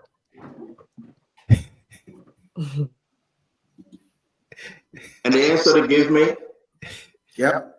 okay. So the answer they gave me, and that's their answer, it's not to remove Fulanti Kofa, but to appreciate those that voted for Richard Coon. That's a lie. So hold on 1 minute. Something does not sound good to me. You know, if it walks like a duck, quacks like a duck, it is a Fallujah. So this is corruption happening. So this is corruption happening, play for play. Why would we want to give senators money for doing a job? For voting, right? Voting for Coon. Why we want to give them money? All right. If it walk like a duck, quacks like a duck, it is a Fallujah. Fallujah has fallen. Fallujah. All right. So there you have it. Yeke have done all of this exposing the Boakai government in just less than 60 days. Corruption is everywhere. The stealing, corruption, bribery, everywhere. Bribery is everywhere. Just sad. Those guys sent to public corporations like LPRC, Port Authority, NOCA, you name it. They are all over the place, scouring, devouring the country's resources. I even learned the Freeport even worse. Something what? They are just there, taking everything. All right, taking everything. Who pays for it? Who pays for it? Let's go to our team of panelists and analysts to have their inputs, and momentarily we're going to open up the lines. Who goes first? Ms. Chapin, ladies. Roslyn. Okay, one, thank you. I didn't get the earliest part of the discussion, but I think I heard something about George Lobo. Lobo, yeah. Yeah, and the Profaki thing. Let's get on. As I said before, I'm not really surprised because we saw the United Party how they perform in Liberia, post-war Liberia, for the 12 years. They had all the resources, all the international support was coming. Domestic revenue was a little bit good because of presence of international, heavy presence of the UN body in Liberia. And you have all the facilities that were there, and they didn't do anything significant. Right. This particular group of people have come back to power not for the aim of developing Liberia or seeing Liberia to move forward. Their whole aim is to come and grab, that missed opportunity that they felt that President Weah took from them. Their opportunity, they came to get it back, and they would do anything at any length to get every dollar and copper out of the Liberian coffers, So it's not surprising to me. We're going to hear worst. And I doubt it strongly whether they will even move a needle in terms of development, The only reason why they are constrained, if they ever kept the free education budget in the wise fee, because of public outcry, they might not be able to stand the anger of the people, so they kept that there. Maybe that's the only reason they've kept it there. Well, I don't expect anything better from them, not at all. I don't expect anything better from them. So they're gonna just do everything to get money from other government covers, and there will be more and more people on NSA list. So they say he got his office budget, he got this budget, he got that budget. Yeah. And can you imagine an entire budget, almost 9, I think someone said 93% or 97% of the budget is recurrent expenses. It's recurrent, yeah. Are you kidding me? Yeah. Are you really kidding me? And then they run it with a white man, another AR or Allen White. You yourself, you can read a script and just make the AI to read it. AI reading. Yeah. You know, just AI reading. So I don't expect anything better from them. And the George Loboto 6 years to talk. He should have used that 6 years to go to school. Thank you. He should have used that 6 years to go to school. Even if it was the year we have certificate programs. We have certificate programs that are well recognized. You can even get auto a manager job on your, if you get vast experience on your certificate program. You got certificate 2, certificate 3, 4, you know, in different aspects. You could do procurement, you can do how they call it, some late financial bookkeeping, something certificate 2 or 3 or 4. You know, it's not a diploma program, but it's a certificate program, but it's authentic. Myself, I did a certificate program in HK when I came new to be able to work immediately. So I did a certificate 3 in HK. Right. You know, so yeah, so he should have done that. But anyway, they're going to be stealing government money. Now that's the money they said President Weah had the people with the bread and butter issue. President Weah was now resolving that. But then and there, somebody sitting now in Cameroon, because he cost 6 years. Morocco. So, Morocco, he cost for 6 years. You want to put him on taxpayer money. Yeah. The other one, because he sat on his car and propagated lies for 6 years, so you're going to put him on salary. There are many more. Those are the ones we know about. There are many more we don't know about. A lot more that we don't know about, you know. So that's how it's going to be. So and coming to the issue of the attempted or bribery, as I understood, the lawmakers were giving across the board, and that was legal money, 5,000 for every lawmaker to fix their offices across the board for all lawmakers. Yeah. So if they have that, if they already have that, they don't need a 4,000 something to fix extra money. Yeah, I think that was in it for the 1 million that they requested first. Yeah, and that money didn't go across to all lawmakers. They decided to give it to one group of people. The 4,500 went to a block. That's abuse of public fund. Seriously, that is abuse of public fund. That is theft. You know, that is theft, that is forgery. To tell you the truth, I mean, Liberia is just a free ride, but now Sylvester Graceway should be fired. It should be fired. And one more thing, Mr. Kevon, coming to Stanton, eh? Yeah, Stanton. April 29. Just say April 29. April 29. Now, I couldn't help but laugh. All of them jam, they just jam. Those are the things they were screening that CDC was doing, and they're doing the worst, you know. And Sylvester Grace will going to what's the place? Ask for cars. I mean, that place are people pension money, and poor people, poor teachers, poor nurses. That pension money, you go and ask the man to take it and buy cars. And I mean, they have broken all the laws on the book within less than 3 months. By the time he made that request, he was not legit. No, he was not. The law. Yeah, he was not even legit on the law. No. And he was using presidential stamp and all those things. That's criminal. I'm telling you. Mr. Thank you very much. Delano Tamasa, then Roslyn. Tamasa, good evening.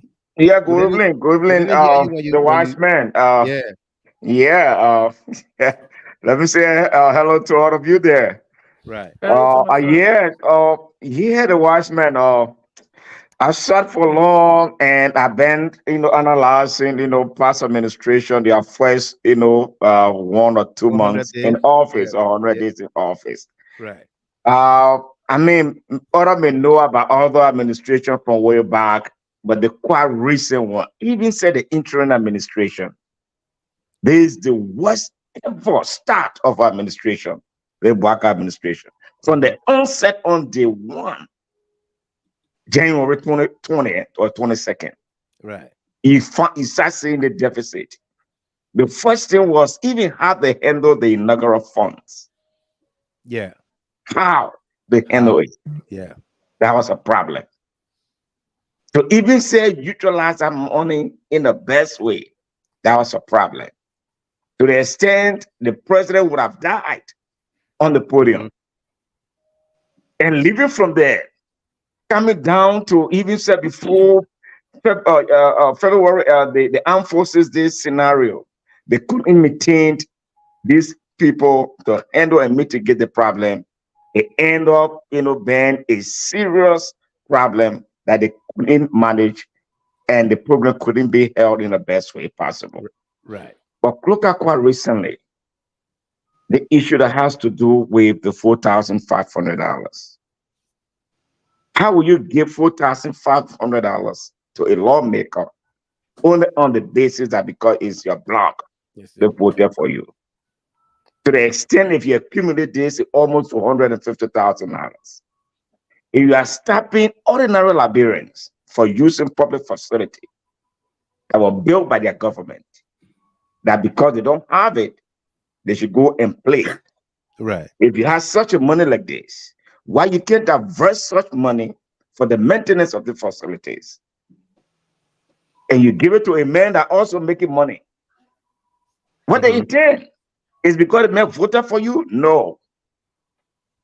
There's a hardcore corruption to undermine the leadership of the legislature by booting out Speaker Kofa out of office. That's the intent of this particular money.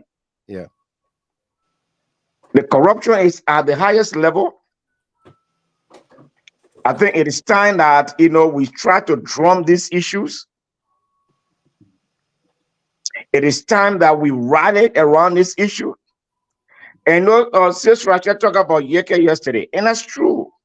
Yeke may have been, that kind of way, from the past, but there's certain drastic change in terms of his approach quite recently. The way he approached issue, the way he carried it out, the profanity now he has vanished from his utterances. He tried to manage that. And the issue here is not about who is the messenger. It is what in the message should be important. Absolutely. And once it's what in the message, it is important. And it has that particular weight to bring people together. We should not renege.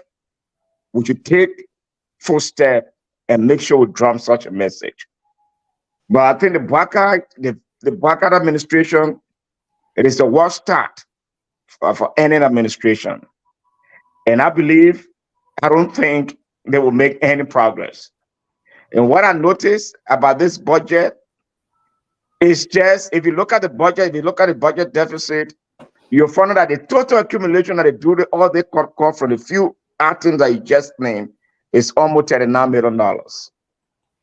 From the total of the 71 million, the 771 million, to the current one that they put forward, which is the 692 million. Yeah. So it's something that we need to watch for. It's something that we need to watch for. And then another 14 million drop from A again. Yeah. Okay. So we don't know how it will go. We don't know what happened. We don't know how they will manage. But we need to watch. We need to watch for them. And then we need to really face these issues that are coming up. As Rasha said yesterday, the man that started the whole thing is Yeke. It is not by the person, but it's by the message. He's been with them and he knows them. So we should take it serious. Absolutely. When it come out, we analyze it and we see the facility of it, we should be able to redrum it to the Liberian people. But so far, that's where I want to just start for now. But I think the issue of the $4,500 is a corruption. The president's office have felt lowered. He has compromised his office. And we're calling the lawmaker to make sure that they investigate this particular matter. The office, the chief of office staff of the president and the minister of state, he needs to be caught.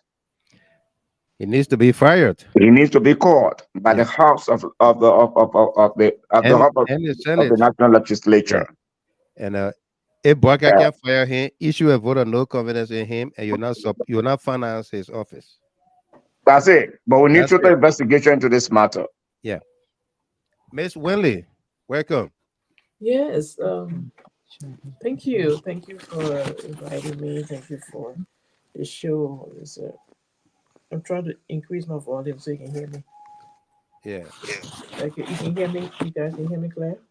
Yeah, go ahead. Yes. So, oh, I think the camera, Yeah. Are you stationing Come me? in the middle of the camera. No, you don't want to adjust the camera. Okay, so this is what I got. So. Right. Okay. Yeah. You good. Go right on. Yeah. Okay, so thank you, Mr. Gilmore. Thanks to all my fellow panelists. So let me take on the Eugene Fagon proposal on targeting the diaspora media that he proposed 250,000, and then they spoken about it and reduced it to 180, right? 180, correct. Okay, so my thing here is why target the diaspora media? I didn't understand that part. I really don't get it clear. I know it's propaganda because he claimed that he won his position based on propaganda, and in order to cut off all the propaganda in the diaspora, you have to use money regardless who it goes to, right? So what there's a saying that says what goes around comes around. Okay. So now he feels a pinch because he's in the he's in a he's wearing the shoes, right? He's in government now again. And in order for his government to operate smoothly, they should shutting everybody's mouth with cash. And I don't see it happening in the first place. Maybe for Standard Waterspoon, the money gonna be going to Standard Waterspoon and its Spoon TV. But I don't know about the rest of us out here. If they're even thinking about targeting us for that, it would just be a waste of cash. Like I said yesterday, that the money is needed for the poor people. So he's on the ground, and that little story you mentioned about him boozing and going to his hotel room. Let me just send a message of Agon. If you think that CDC government you play with Agon, you're dead wrong. So in the morning they'll find your body in front of your hotel entrance. With your don't issue threat on the mayor. They will find your body. I'm just warning him to stay to keep. And he was drunk that night. Yeah, to keep liquor out of his mouth. Yeah. I'm just trying to save his behind. Okay. Because this is not a CDC government. These people don't play. Let him ask Harry Graves. Let him ask Allison. Let him ask, because Allison thing came around the big ball 1, big ball 2 time. You guys can remember? Yeah. Yeah. It came around the story with the big ball 1, big ball 2. Right. And Lawrence, he was inside it too. So in order to shut that case down somehow, because it came very close to the executive, Allison was found on the beach. You see, like girlfriend came in there, pouring the water and drowned. So it's just a message of Agon. I'm not the one that threatened. I'm not in Liberia. I got no strength in Liberia for anything. Right. But not because we don't work together, but for his own life. His own security. His own security. Yeah. That was very foolish thing to do. But then again, get liquor to police, his cell phones, and everything. I mean, people just in talking. no part to play in government. They're going, they get missing suspiciously. Nobody knows what's going on.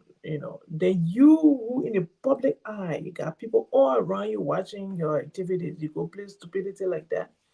He just don't watch out. But then again, he's power drunk. He is really power drunk. And he thinks that it's now time to abuse the Liberian resources. And he just need to, take care of that. And that's instead a hint to the wise. Quite sufficient.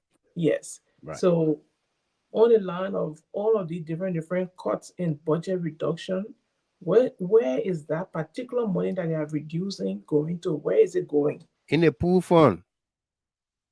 There you go. The swimming pool. I rest my case. General gave it in the swimming pool. They will go swim inside. Solution. I rest my case right there. Thank you. Thank you, Mr. Gilroy. Thank you, Rosalie. Thank you. Yeah, Solution. Let's hear you. Thank you, Mr. Gilroy. And no more rehe lessons. So, Mr. Gilroy, how you doing, my brothers? Mr. Gilroy, the problem in Liberia is Liberian themselves. Look at today, Senegal elected a man who was born 1980, young man. 44 years old. That's a guy that's going to, and the first thing he issued threat to France, that we're not going to be doing your colonial task no more. But look at the people we have in power. We say we wanted experience. Experience? Okay, fine. We kick out Joe, put the experienced person there. $600,000 for the knuckle committee. 900,000. 900,000. They all it went to flame. Up being 900,000.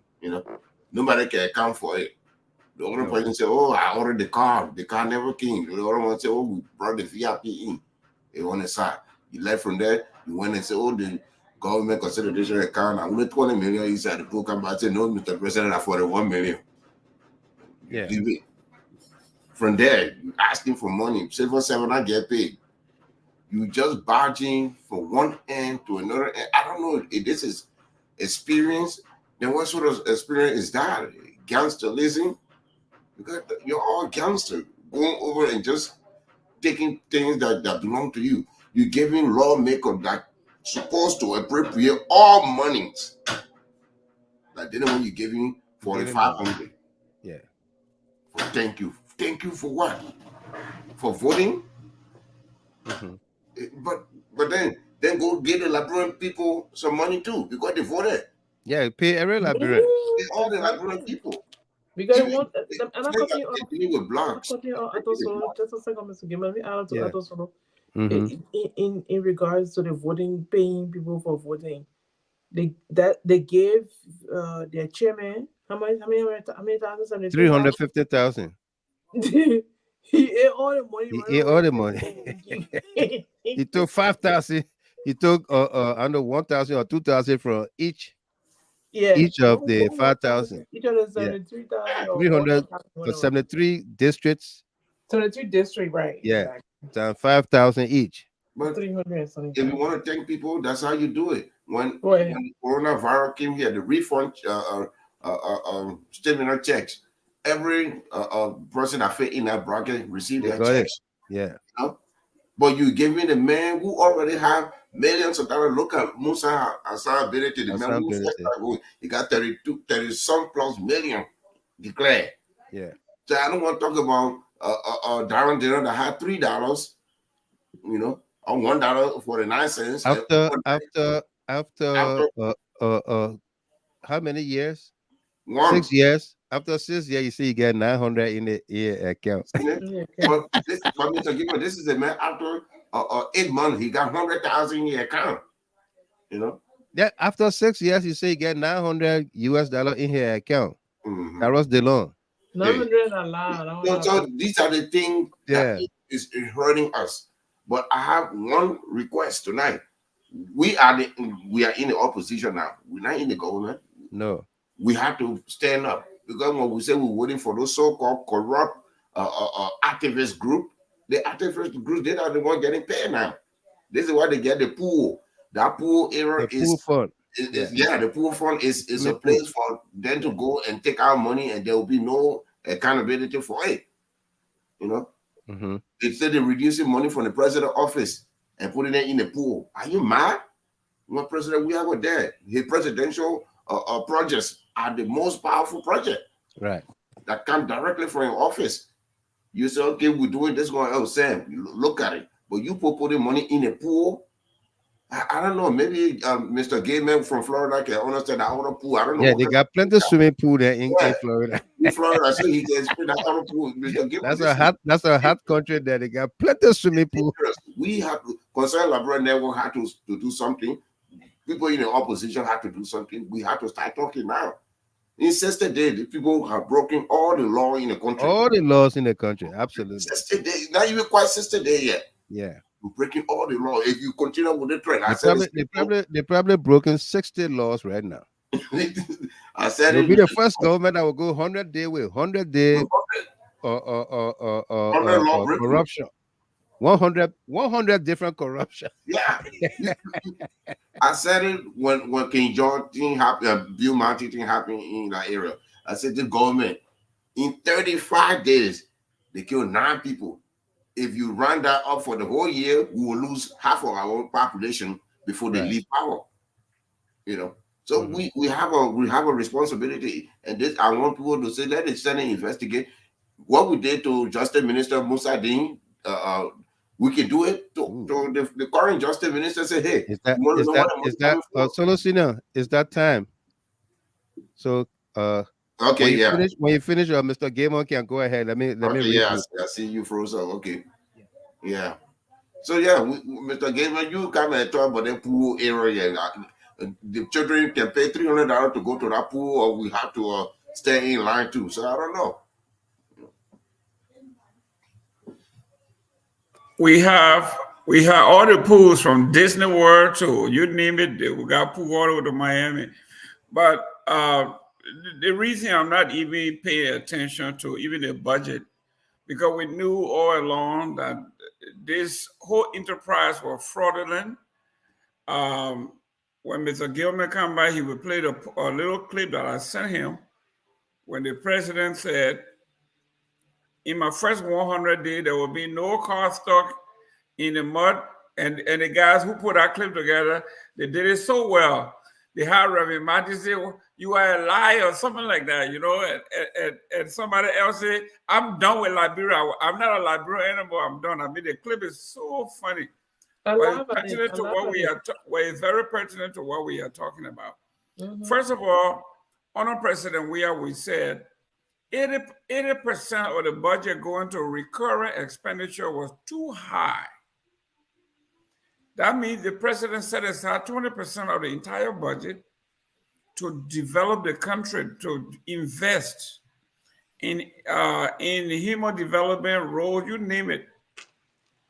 This government, this experienced government, or supposed to experienced government, elevated the recurring expenditure of the nation from 80% to 93%. All the roads, all the projects that were going on around the country, Nimba, all of those areas that were not fully paid for, they will come to a halt. There's no money there. 7% of the total budget set aside for developing the country, 7%. And 93% set aside for enjoyment. So this is where those of us who are into budget, I understand budget, this is why we are saying, I applaud the Boakai government for wanting to spend a lot of money in public relations. Because we said these things to our own government. If you are cutting down tree in the jungle and nobody saw that tree, nobody heard the tree fall, you can say all you want to say in the town, no tree fell. Nobody saw it and nobody heard it. So you tell the folk 1B3493 here. They say we ain't here, but we ain't see it. We ain't see it. These people, if they don't have any experience on the positive side, they have experience in what we're talking about, perception. Yeah. They can create a perception. Mm-hmm. Even they can be lying to you, but they have this perception that you yourself, is like the scripture says, faith cometh by hearing and hearing by the word of God. How many times have we listened to somebody preach John 3:16? We heard it a million times, but every time somebody preaches it, it sounds new.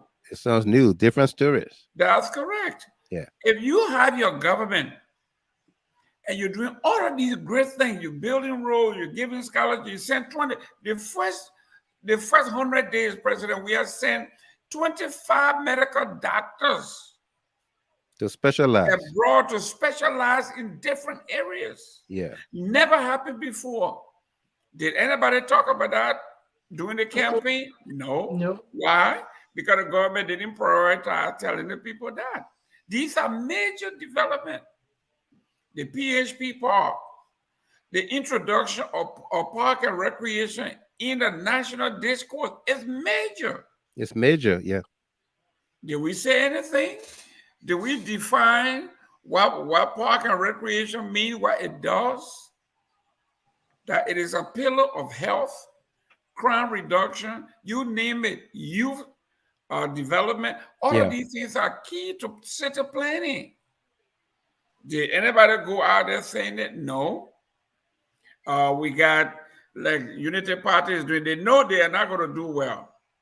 So what they're doing now, they're planting the seed to have surrogates to counter people like you, myself, GHT.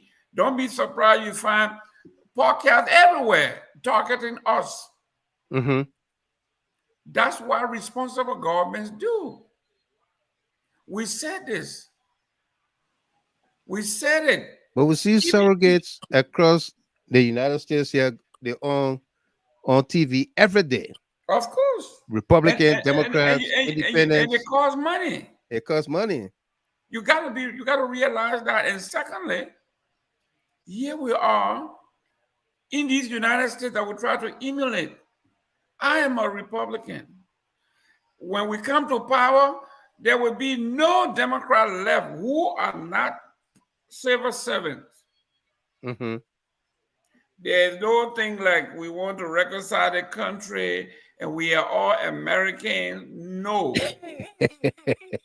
When Trump all comes those in, appointed by the in president. executive with exception, maybe one, you gone. You're gone. You have to be on a team where everybody have the same vision, believe in the same vision, the same sense of purpose. But no, CDC decided to leave all the Unity parties in all critical positions. In critical positions, yeah. People who just came from war with you. So now Unity Party is coming to power and teaching you a lesson in governance. We are going to fire every CDC. We're bringing our own people. I'm not mad at all. It's a lesson. That's how you run government. That's how you run it. It's a lesson. It's a lesson for all of us. Republicans. It is a lesson. Listen, we got two ideologies here. The Democrats believe in big government and social safety net and all of that stuff. The Republicans believe in the private sector, that we can become the better of ourselves when we do our own thing. Ladies of government, get your hands off these folks, give them seed money and let them go. If they fail, they fail. Let the private sector, the churches, the mosques, let those things be the safety net. But the government should not be in the business of doing things perpetually. There are people in this country who have been on the welfare system for 4 generations. Mm-hmm. And they got children and children into it. Yeah. And when you look at the major development in this country, in the human services index, you can see that in Walmart. Of course. But at the first of the month, when you get to Walmart, you can't even get out because you will see all these cars with so pork chop, big pork chop, ribs. You can't even get there when you get behind one of them. The people say 10 items or less, but they got 200 items there, and they will just be scanning all the 2 hours you study behind them with one cup. So listen, at some point we all need help, but it shouldn't be perpetual. So, Mr. Gilman, I am telling you, don't confuse me. How you say my name just now? I don't know which one are you. I think. Are you the one from Florida? Yeah, you're the one from Florida or the one from Michigan. You keep fooling me. But I'm saying this real quick. Let me come to the U.S. Embassy. Yeah. And we have to take the U.S. Embassy and the United States government to task. When McGill was in that position, yeah, they said McGill was doing pay to play. Pay to play. When people were dying, whether they were self-inflicted, people got missing, the embassy will be the first to come out and say ABC. Yeah. We had the police killing people in Cape Mount. We had another man lost his life for power theft at the hands of the police. Yeah. We saw nothing. We are hearing here when this other fake, fraudulent foreign minister coming out here and saying they are canceling all diplomatic passports and they will revert. Yeah. To 2016 or 2016. They are going back to the early days. So instead of taking us forward. And Mr. Gibbon. Yes. That's why I played that video. Thank God you brought it up. Because she turned in her passport about she's not a diplomat anymore. 6 days ago. And she's in Vienna. Why she didn't tell us that she got a new passport and traveled to Vienna? Let me put a picture up. She's a Viacong now. Yeah, she in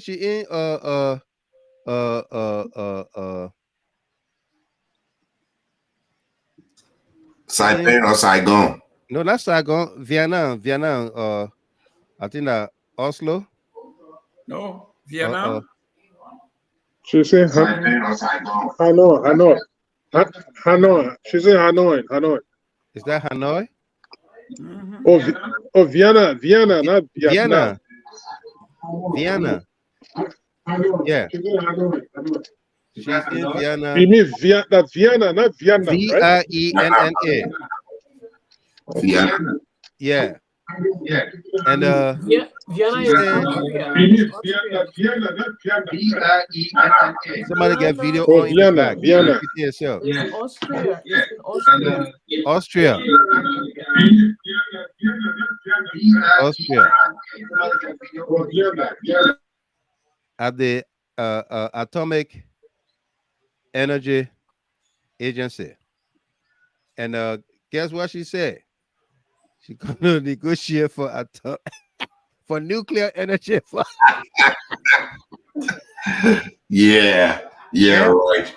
You go to the Atomic Energy Agency and you say you go talk about agriculture. You go negotiate for agriculture and for nuclear power. We ain't joking. Let me read it right up on that thing. What she said. What it said is from the foreign ministry, not me, folks. What the foreign ministry said about her.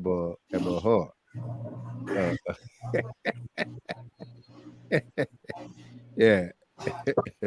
What's she doing there now? She now what I won't read for other of us here. It says this was March 25th, yesterday. Today in Vienna, Minister Sarah Beslow-Yanti engaged in fruitful discussions with Mr. Rafael Mariano Grossi, Director General of the International Atomic Energy Agency, IAEA, about Liberia's involvement in IAEA initiatives. A consensus was reached to collaborate on agricultural advancements, healthcare improvements, and environmental preservation, harnessing the power of nuclear science for social development and well-being. Jesus. What you say, Jesus? Jesus. Oh no. We're doing Ramadan, right? So it should be. What should I? Connor, what do I say? Allah. Wallahi kubau. Wallahi hala. Wallahi kubau. Yes, I got a new name. Allah kubau. I got a new name, so I gotta be careful here. Yeah, I'm Alhaji. Alhaji. Yeah. Kotor. I'm a Fula man. That's right. But whether anything comes from here, we're talking about. She said in her video, she turned in her passport, and they revoked every passport. So how did she travel? Laissez passer. Good question. for foreign families, huh? Yeah. Abi Connor, come in. How did she travel? I'm fly. She didn't travel in your passport. You said about laissez passer, right? Yeah. Yeah, but my brother, it's good to be here, man. Thanks to all of these powerful people that are here. They're from the great state of Florida. I can see that everybody kind of on fire here tonight. Right. But I mean, I think there's the right thing that we are doing, my brother. To all of our listeners, and then of course the followers of GSG, I say good evening to you for the great work. Our resolve is something that we just can't take lightly. But let me quickly, the topic that you ended on, my brother, with regards to April 29. April 29. Let me be clear on this. Let us not buy into that shenanigans. Equivocal? Let me be equivocal. Equivocal. Yeah. I miss Boakai Fufana tonight. I know, right? Yeah. Yeah. Honestly, my brother, that tape that you played by April 29. Yeah. Let us not buy into that thing. You know what? No. The people are trying to muddy the water. They're trying to dilute and trivialize the gravity of how it transpired. Yeah. Reason being, if what is being sold by Mr. April 29 is bought by the people, then you're going to have nothing. It's not to remove Funati. Yes. But to compensate because, people. mind you, yeah, the case under discussion currently has to do with a criminal intent. Yeah. And if so, they are sensing that the office of the president is being indicted in the court of public opinion. Correct. So they are coming up with plans to portray it that, oh yeah, these are our voters, and we just decided to give them cold water. In that sense, it's no longer criminal. So that propaganda arm of Unity Party, operated by Mr. April 29, they want to sell that to you, for you to buy it. Right. Pretending as if he's angry. He's not angry. He knows exactly what he's doing. Yeah. I don't want us to buy into that shenanigans. Only comment, no comment. There you go.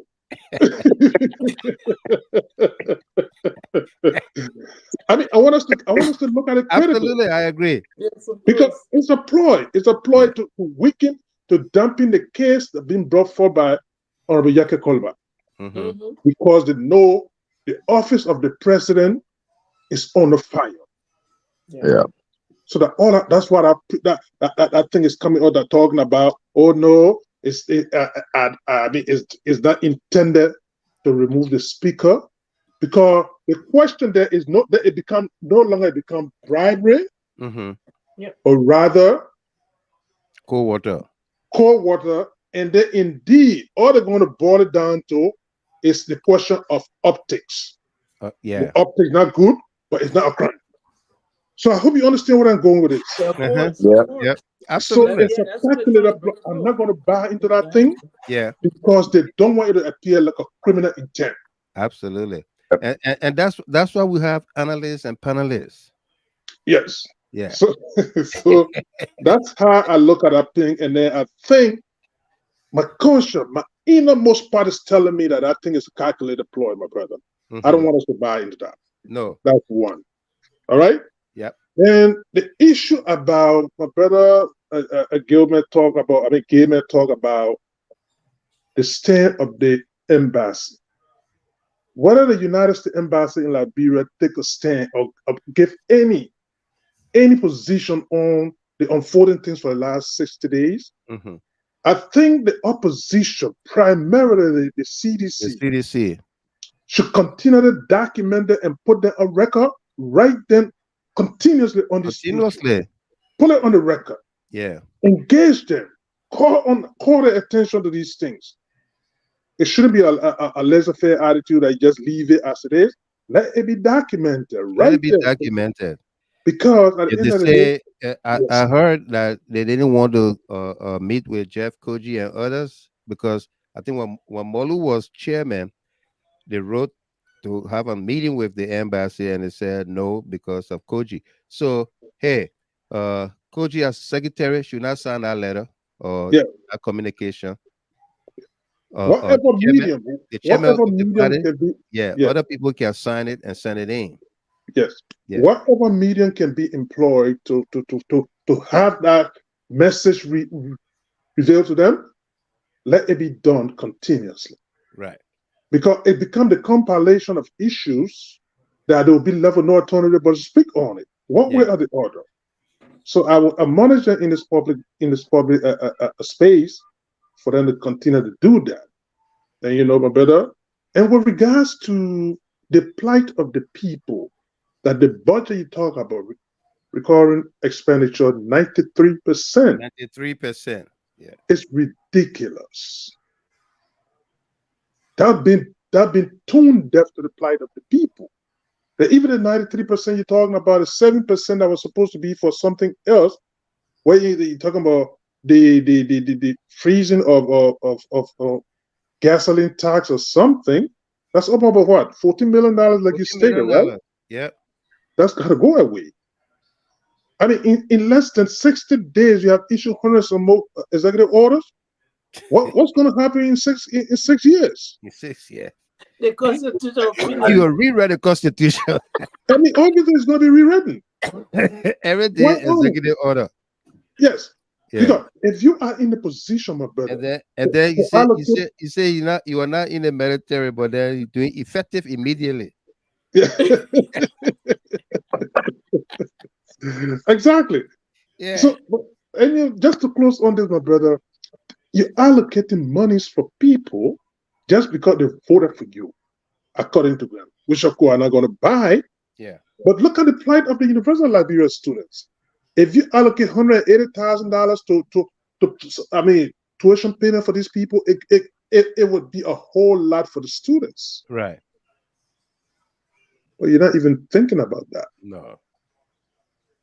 Rather, you're just ditching up money all over the place. Oh, yes. You have a bloater. The wage bill was the problem for the 12-year-old Ellen Johnson Sirleaf, and has literally reincarnated again. Mm-hmm. The wage bill is astronomical, my brother. And that's ridiculous. Eddie Mayata song, Balema say, Ebina style again. Let me just close on this, my brother. I mean, it's great to be here.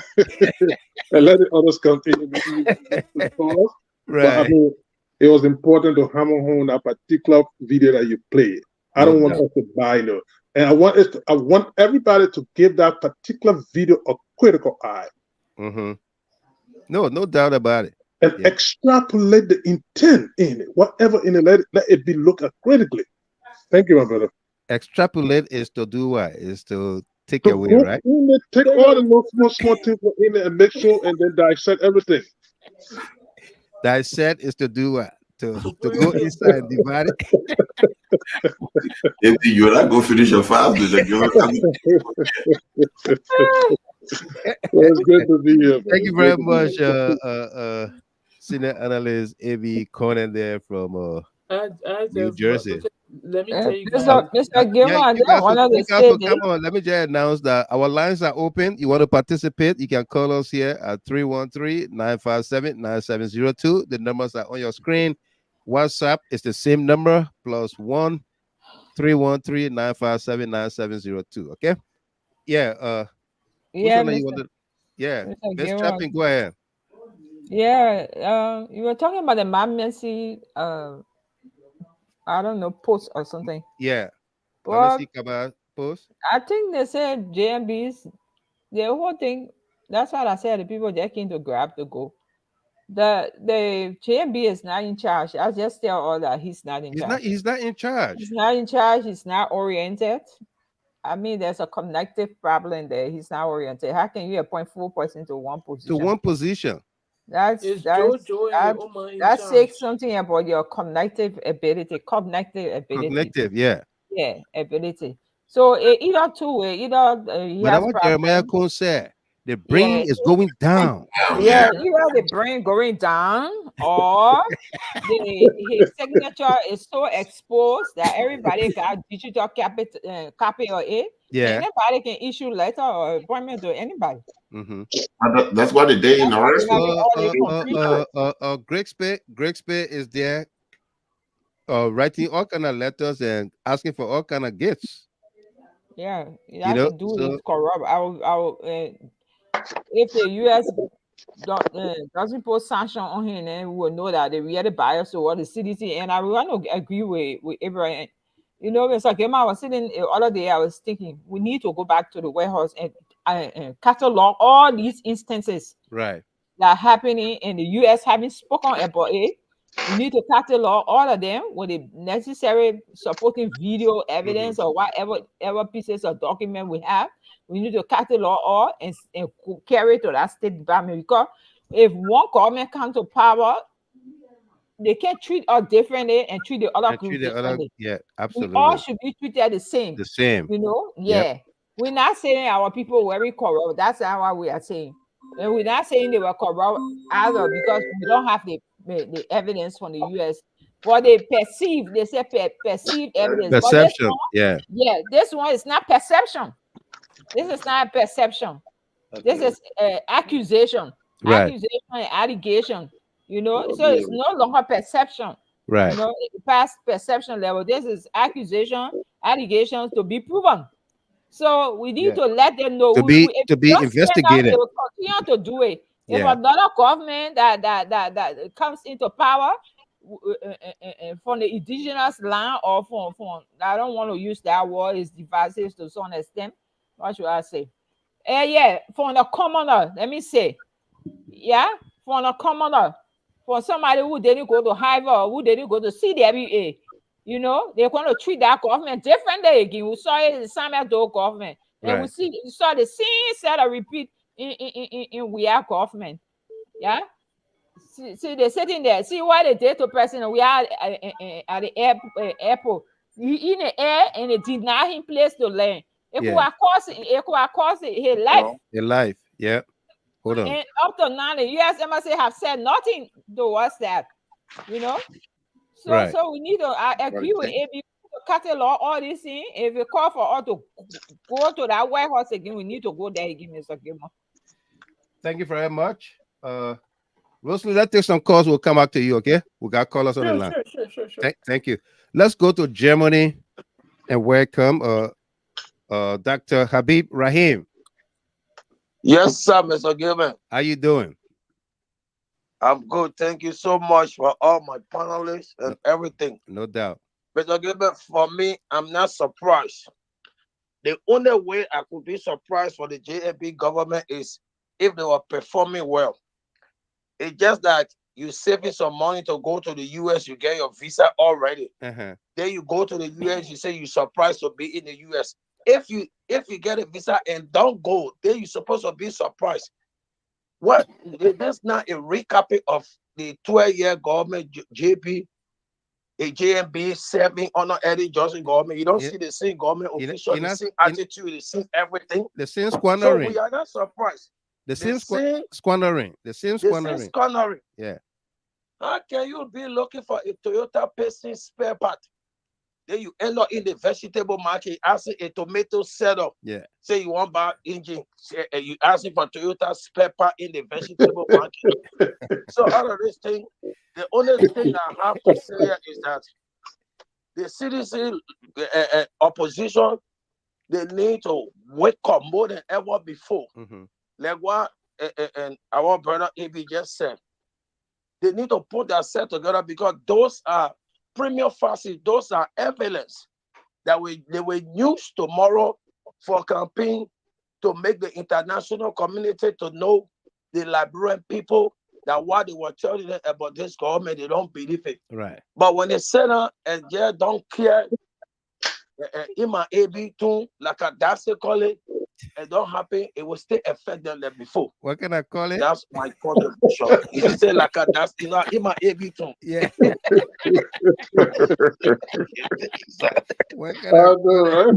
you very much. Dr. Ishmael Rahim. Rahim. Yeah, he go. Let's come back to the states here and welcome Emmanuel Tier from Rhode Island. Tier, welcome. How you doing? Yeah, Mr. Gilman, thank you for accepting me. No doubt. Yes. You know, Mr. Gilman, sometimes that's why I just was I'm disappointed in the opposition in Liberia. Because 2018, when we took over, we didn't even go for 2 months. The guys that coming out with fake news, and they made sure that they carry on massive demonstration against President Weir. Yeah. And today their propaganda works, and they took state power now. And our own, there's evidences all the way around. It started from the inauguration money. It's scholarly. Then he went again and gave another money to the various district. The money in question is not even accountable again. No. Today, another one is coming up. Yete Kolba has proven to us that indeed this is what Joseph Boakai is doing. And it's on video. It's on video. It's on video. For them to call a general manager so that he can lie, writing all that he did not say anything about documentation or such. I find it difficult. I don't know what we own. I'm asking all oppositions in Nigeria to work.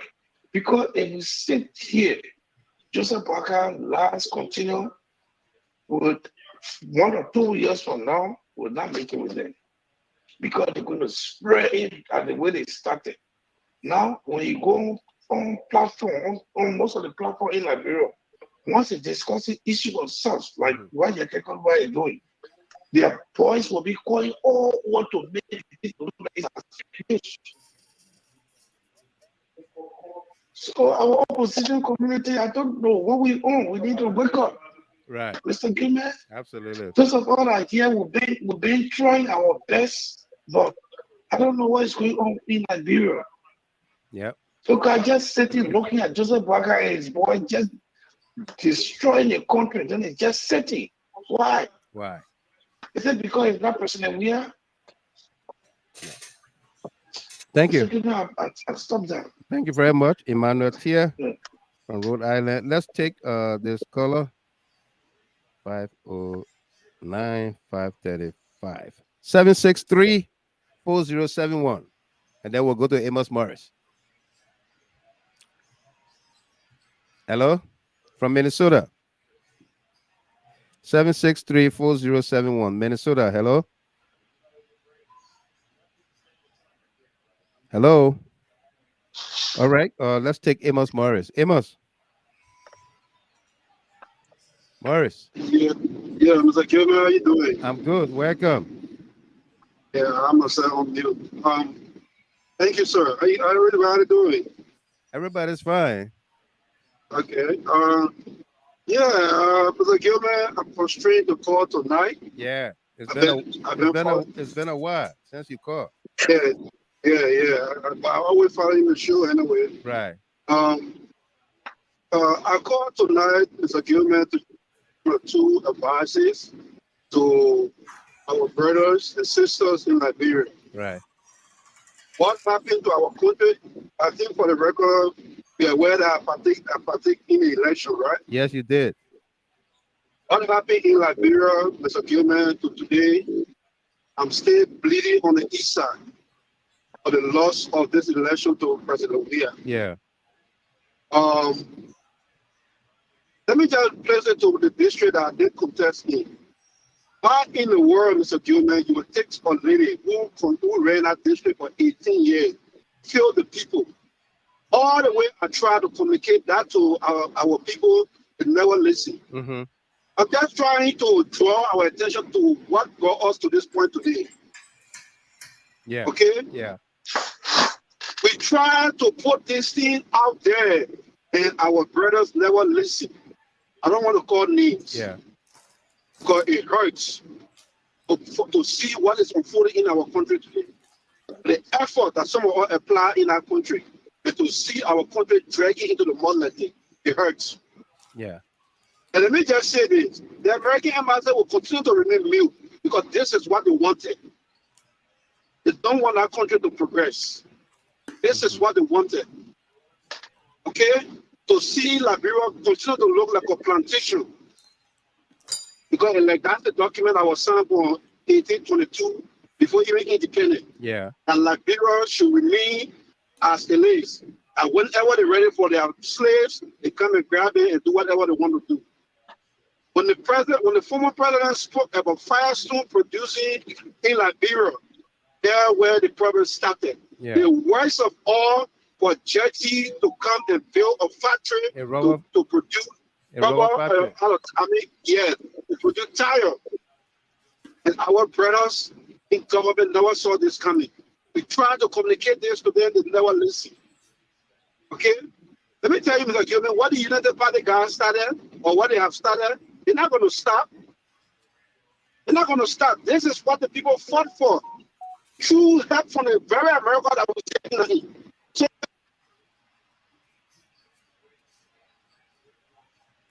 So, now to the UN, what the lady name? The former U.S. ambassador to Liberia that in Ellington that now working with the UN. Linda Greenfield. Linda Thomas Greenfield. Why you think she went to meet Boakai? That was the instruction. Yeah. Do whatever you want to do. We got your back.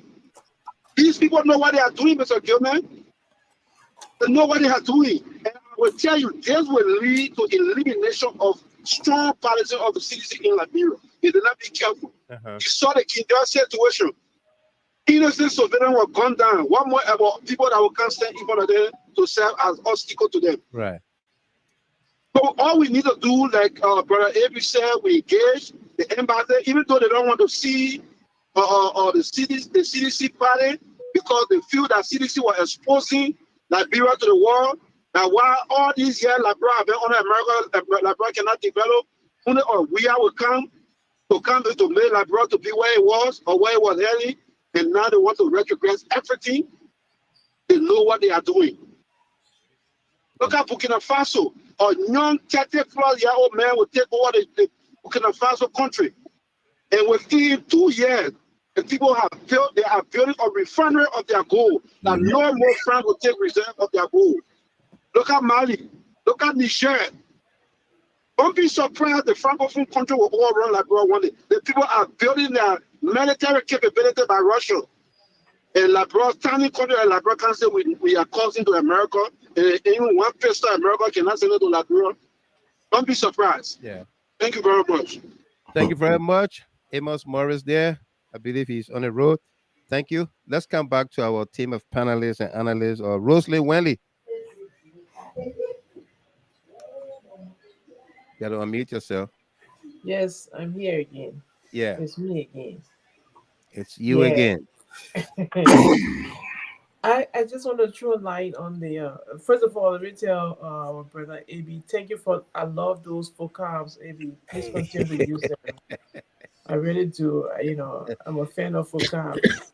Yeah. Especially when they are spoken rightly and in the right place. In the right place. Yeah. Yes. So yeah, on the back to those. AB have always been unequivocal. Yeah. Unequivocal. Yes. And unequivocally he's on point. So the two ladies, there are two ladies, right? One is the press secretary, and one is the minister or something. I gather that those two ladies allegedly are the one that filling up those names of appointees, that doubling and tripling the names for different positions. So what will become of them if this is confirmed that they are the one that are doing this? We want to know, because I mean every day one position carries three names or four names, and then they got to withdraw, and the real people are supposed to be there are all erased together with the fake ones. Okay. And they're not doing the country good. Any favor? No favor. They're not doing the country any favor. It's all corruption. It's lots and lots of corruption and trickiness and BM behaviors going on in that mansion, and they need to buckle up and stop the nonsense. We're tired with this kind of a scandal with our country name out in the air, you know, around the world. People might think the outside world don't hear our story, but they follow. They do. Okay? They follow and see how little-minded people that are running the government. How you do that with such position, and you use your position to abuse the system. That's what Kula Fufana and her friend are doing. That's what they are doing. Right. And my message to them is, you guys, you need to quit. You don't need to be mixed up in this kind of a attitude like men trying to be criminals. Thank you. Men trying to be criminal, that's good. Trying to be criminals. But again, something senior brother AB said, and I Go for it. The American embassy, they would. It's like my parable said. They will pee in your face, and then they say it's raining. It's raining. They preach democracy outside. They breathe in the fire, but they're not honoring it. That's what they're doing. Exactly. You go in another person's country because you have a base there. You just learn your playing on your own without telling them. They go ask you. You get an attitude for it. They kick you out. So the whole thing, Boakai and those other people, all those things are going on. They people have assurances for those top people that are protecting them. So this is why they can do what they want to do. Remember when Yeke were on OKFM, the video you shared in our channel? Right. The guy called and confirmed that, I saw this myself. We seen it. Then you, as a chairman, you call and lie right in that studio. Yeah. You lie to the people. Saying you don't say bad any food. Then somebody that you call as a wisdom come and say, look, the man just don't know what. It happened. The money happened. We will figure out what's going down the road, because they know that They have insurance card behind them. Nobody will carry them to jail. Nobody will put sanction on them. But CDC government, yeah, they will sanction Samuel Toa and restrict the children that are even Americans. They will restrict them because they don't sign the HPS deal. So this is why I'm asking you part of the CDC. Last time I gave you a message and the president left the church. He went to the headquarters to speak. So maybe I'll give you another one. Let them stop being quiet. If the U.S. embassy don't want to talk to Koji, have Koji sit down. Let the assistant secretary go. Let the assistant person be there. Let them tell them. They may not like it. It's not that if they don't want that diplomacy, then we'll do it through the protest. We'll stage the protest. They will get a copy of the reason. We'll take one to ECOWAS. Because right now, ECOWAS losing ground too. They're going to lose Senegal. If they're not stay strong, then young men are kidding. So ECOWAS just going to be there as a watchdog with no teeth. Then we got to kick you out of Liberia. Go sit down. Then you lose another members. But if we don't stand up, trust me, all this, the UP party group will do this. And then when time comes, they will be the same people again, pointing finger and say, oh, look at what they're doing. They were yelling. Even Boakai, I hear you were in Nigeria. They bought, take the country money, go to Hero and go play football. He destroyed the country money. Yeah, now. The money is wasting around. I tell people, say, oh, Boakai not sleeping. Boakai is very, very tricky.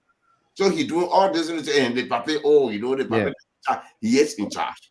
If you're not in charge, you're not going to elect him. Right. So you calling those two women in, those two girls, trust me, they don't have the will band to do it. No. The great speed that the people you need to talk about, people that Senator Moy, that the people that you need to be afraid, that the people that pushing those things.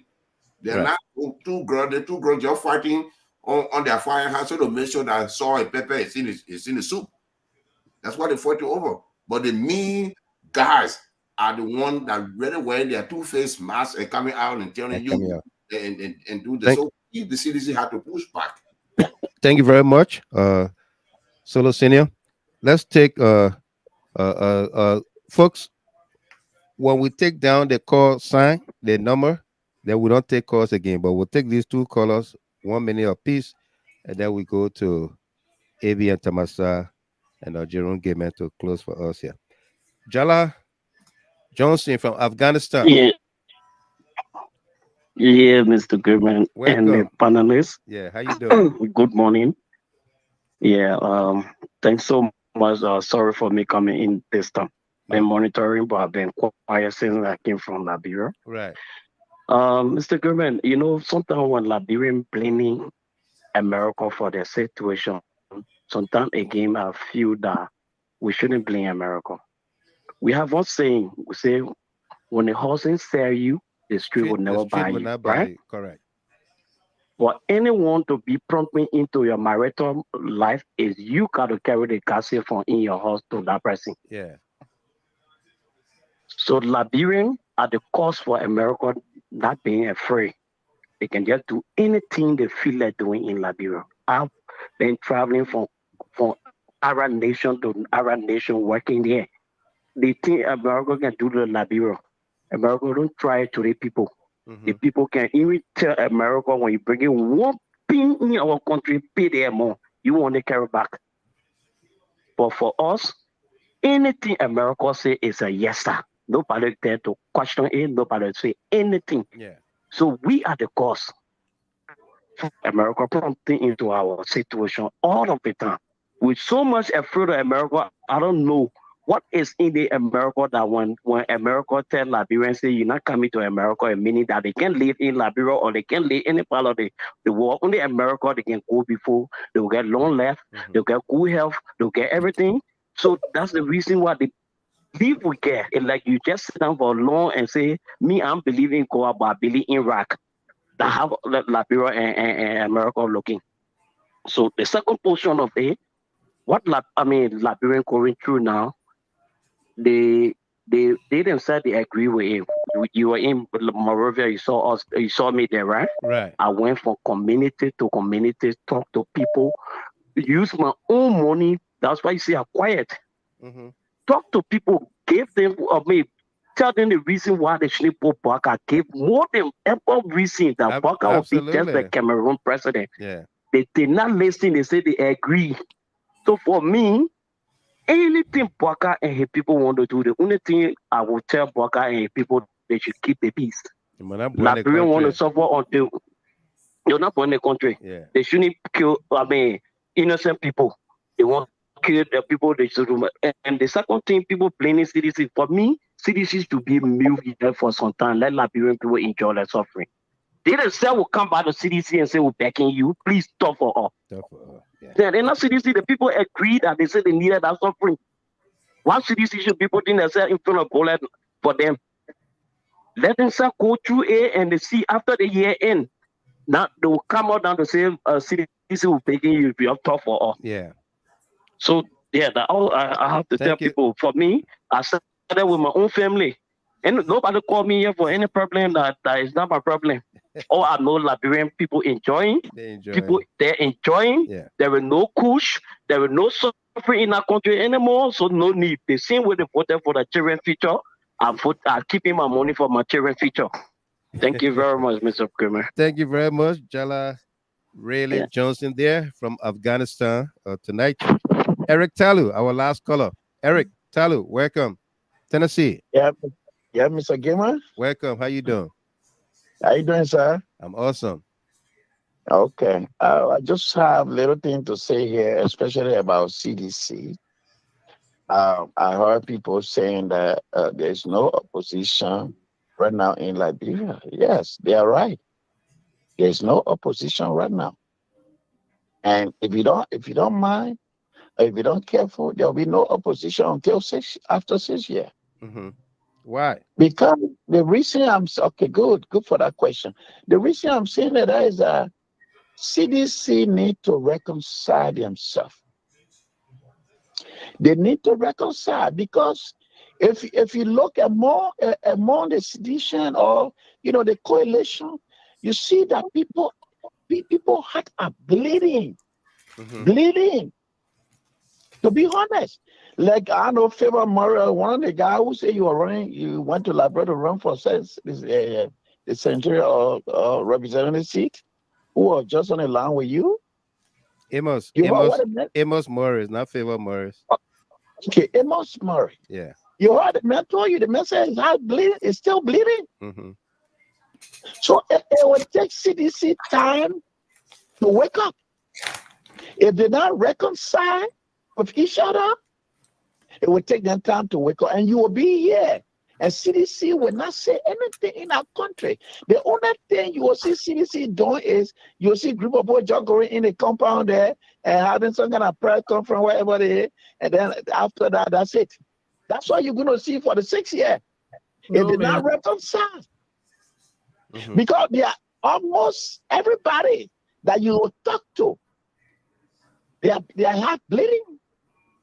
Like the guy that called from Germany, you are all these things. Yeah. People hearts are bleeding. Absolutely. CDC need to call for reconciliation among themselves. That's the only way CDC going to wake up again in Liberia. Other than that, within a 6 year, CDC will not say nothing. You're not here, nothing. Fine, zero. Guy, you're not here, CDC saying. Thank you very much. Right now, CDC is like, they call it kinky door when you know about kinky door. Yeah. CDC is like kinky door right now. Their tail is they take their tail and put it between their legs right now. I'm telling you. That's true. Is reconciliation. Thank you very much, Eric. I don't want to say that so that every one of you on the platform, everyone so they can hear it. Thank you very much, Eric. Thank you. That's the reality, Mr. Kimon. Thank you. There we go. I swear. What's that? I disagree. I disagree. Well, CDC going through a shock. I know they call him Eric, right? Yeah, Eric Talu. No, Eric, we understand, your point, but it's not true. Yeah, we understand his point in some extent, but yeah, we understand. We appreciate your concern, but it's not true. It's not true that the description, the description It's not true. Does not fit. Does not Yeah, fit. it doesn't fit. You know what is Please allow obtaining. me. Let me get Joyce. Lama get 1 minute. So John won't break our protocol. Joyce, Seriously, I don't talk for long, Mr. Kimon. I won't receive why I came on this line. All right. Okay. The fellow that just left on that line, if you don't call back and apologize to the good people that are in CDC and the CTC and the reaction, he might not come on the line again. Yeah. Because nobody is kicking door. If he is a kicking door, you don't call your friend federal man kicking door. Right. So you are money put our kid in the CDC. So rather the country that Chinese buffet, you expect the citizen to be having press conference and be having press so they can kill them. Are you sure the kid is UPS people doing? If you can't call back to a point that Google him up in there, don't call it no more. I see you. Thank you very much, Lamage.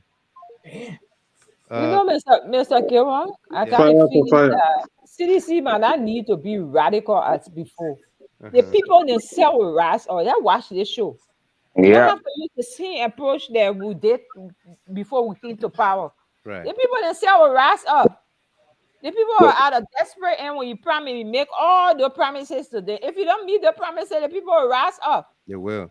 And they open all the doors today to the sports complex. You see people enter there. Nobody was there. The fee were empty. Empty. Very empty. That's to tell you. That football country. Yeah, you think the people can see? That football country the fee was as empty as can be. If you visit to the market, Yeah. In a nutshell, let's hear your that's in a nutshell, right? Yeah. I don't know how that share can be, but anyway. Just break the pumpkin and cut it in two. So quickly, Mr. Gilmore, sometime, but Eric, it is not fair and it is not true. The description doesn't match what is obtaining. There's no doubt that we say there's no issue that need to be fixed or reconciliation. It is clear. We agree with that. One thing I want to stress on is, look, Mr. Gilman, I want to commend the former president first. We've been talking about few things for the president to always go at his office at the party headquarters. Right. Because the reason is, and we cannot overemphasize that disappointed expectation has taken place within the CDC. And that particular aspect played a major role to dampen the heart and aspiration of certain people within the CDC. That is clear. But how can we come? And sometimes the president, take his word and say to recalibrate, to bring hope, and to bring trust and aspiration to these people. The ground forces, the military, the cadres, these guys are there. You understand me? But one thing I noticed from the president, I want to appreciate him is his frequent appearances at his office at the party headquarters is highly commendable. Because his experience always shows that hope is alive.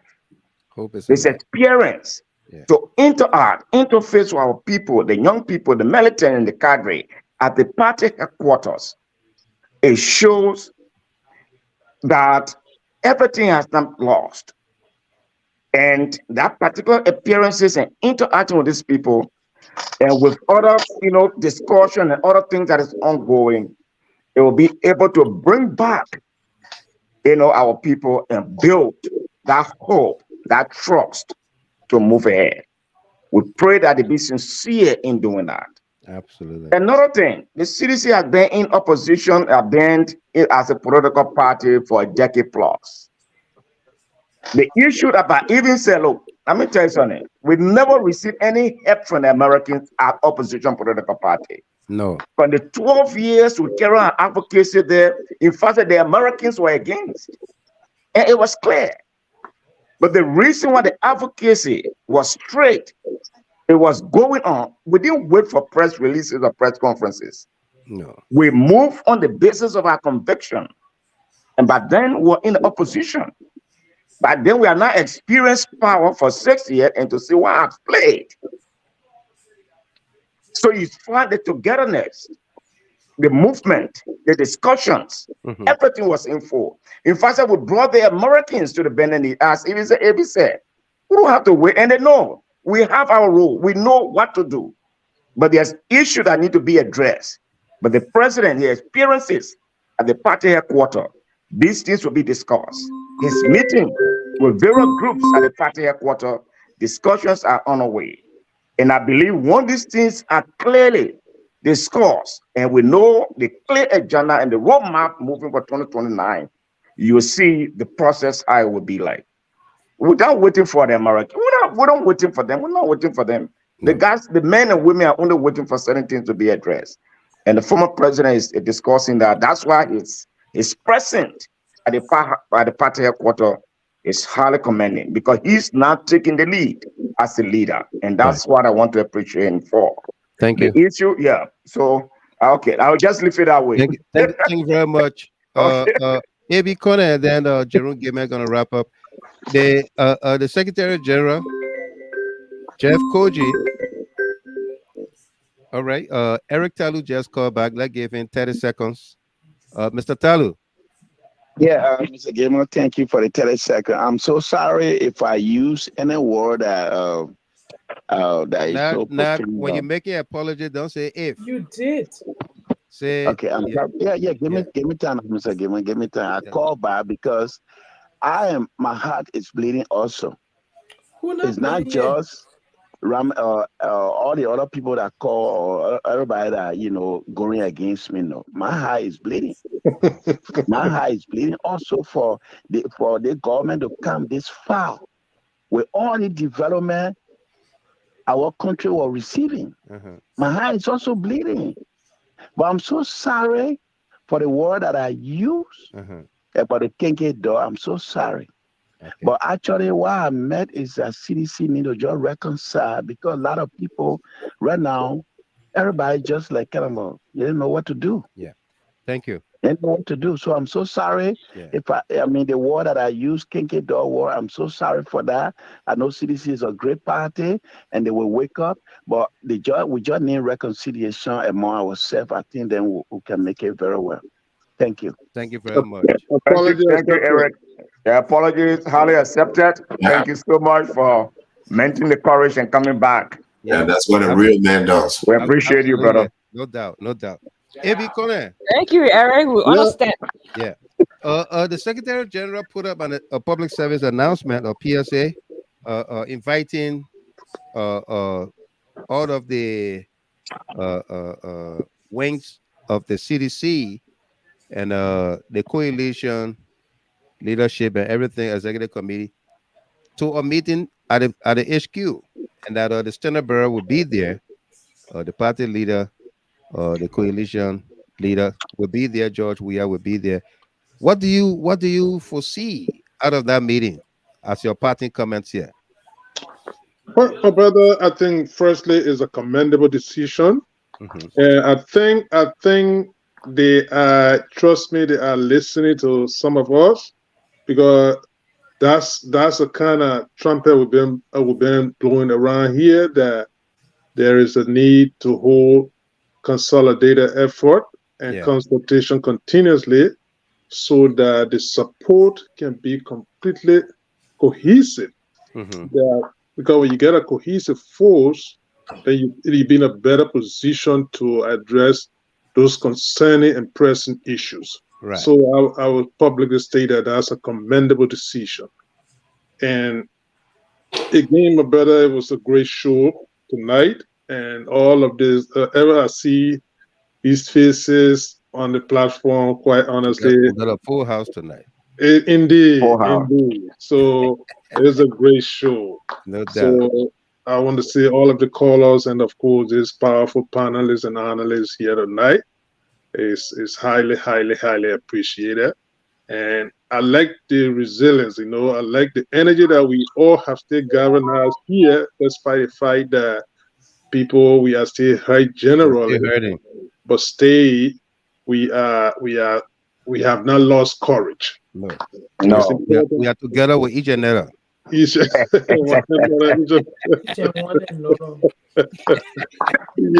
Mr. Gilman, Jerome.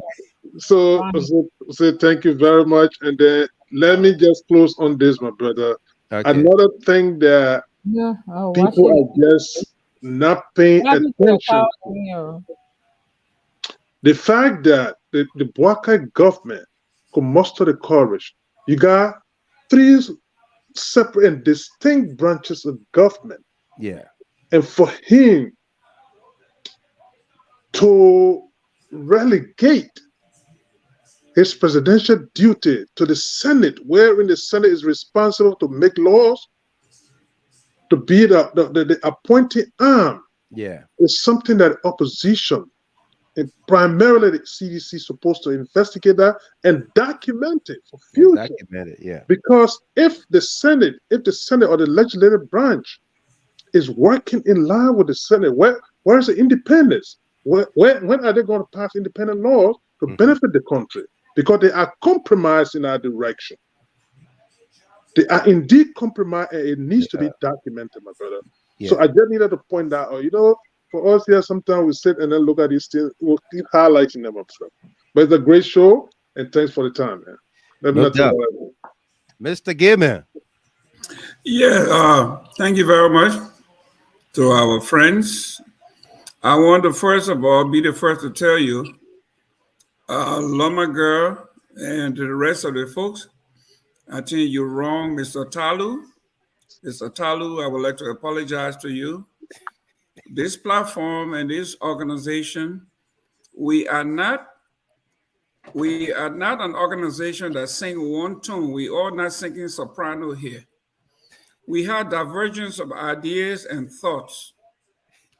If the gentleman used the word like, he says we behave like KK dog. He didn't say we were KK dogs.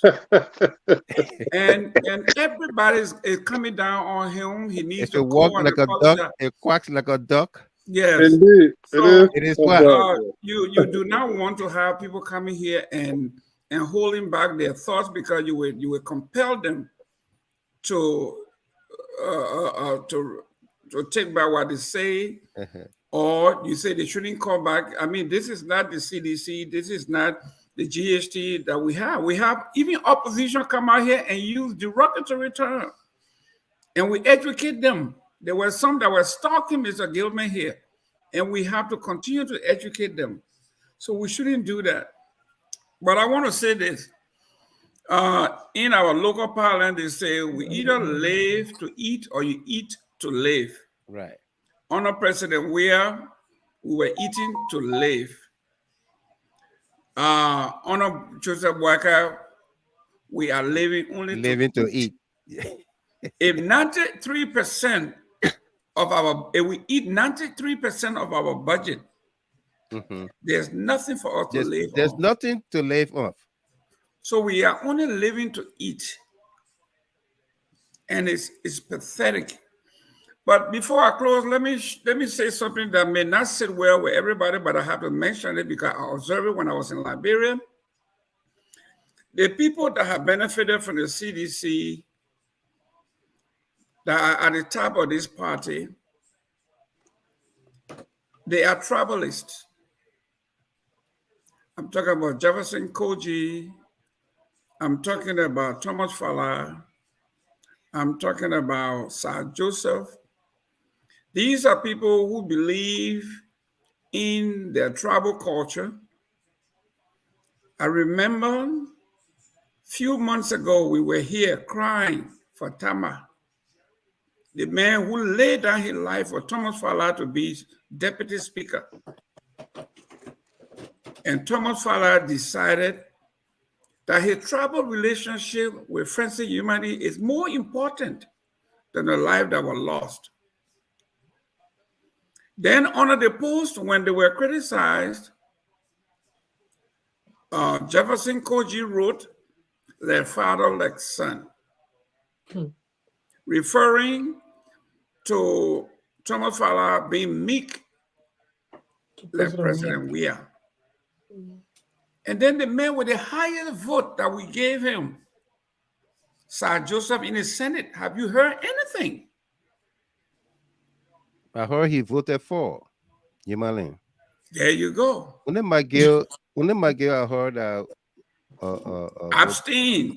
I don't abstain or vote against. Abstain. Yeah. So these are people who believe in a tribal culture that Joseph Boakai is their uncle and they are nephew to him, so they cannot rock the boat. It's so wrong. And we have to say this, if we depend on this core group of guys to steer our opposition, you are wasting your time. And I'm warning you, a year, 2, 3 years from now, go back to this tip to see if Thomas Fala will have the stamina, the gall, and the guts to stand up for what is right. He has already shown that he can't do it. He can't make it. I'm just putting you on notice. Our party is in the hands of the top 4 people with the highest power in this political dispensation. And these people are mute. They have been castrated by their tribal lineages. And we just have to say it. That's exactly what it is. I rest my case. You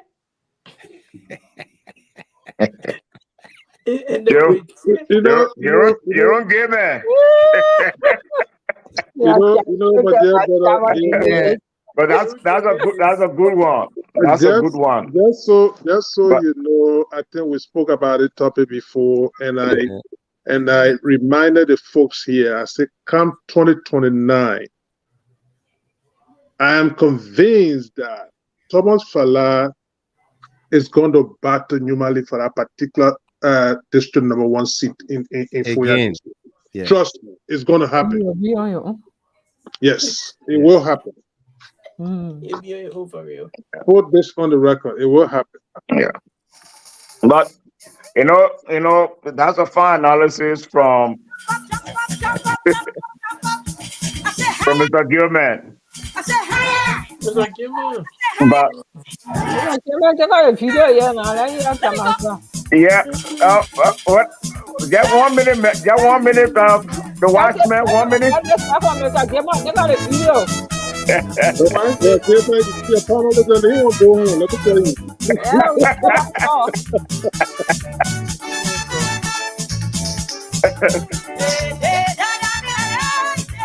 Once you go to Liberia, you want to stay in Liberia, drink pepper soup. Alyssa Rose. If you go to Liberia and you want to stay in Africa, drink pepper soup. Drink. And if you like the culture and you want to stay in Liberia, drink pepper soup. Drink pepper soup. I was feeling the warm. Especially if you like to eat. Oh. The food so sweet. Whatever you put in the soup, it's the truth. Oh, hey. You can't sit down, you can't lie down, you can't turn from you tie right here. You can't get away. I say, what's the name of the soup? Man, it's tasting good. Once you get that dish, you can't leave the place. Once you drink that pepper soup, you can't get away. Sing the gospel.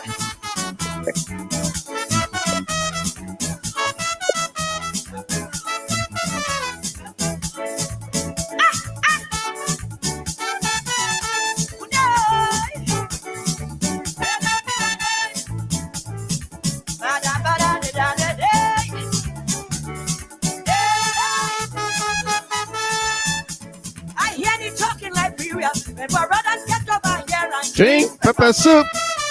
Drink pepper soup. He just had them spellbound and had them singing this song. Drink pepper soup. Jerome came with the pepper soup tonight. There were a lot of pepper in it too. When they eat swell within the ball. Well, folks, that does it for us here tonight. A great evening. It's pepper. They can't sit down, they can't lie down, they can't turn around, they tie right here. They can't get away. I say, what's the name of this soup? And this tasting good. Once you taste that taste, you can't leave the place. Once you drink that pepper soup, you can run away in Liberia.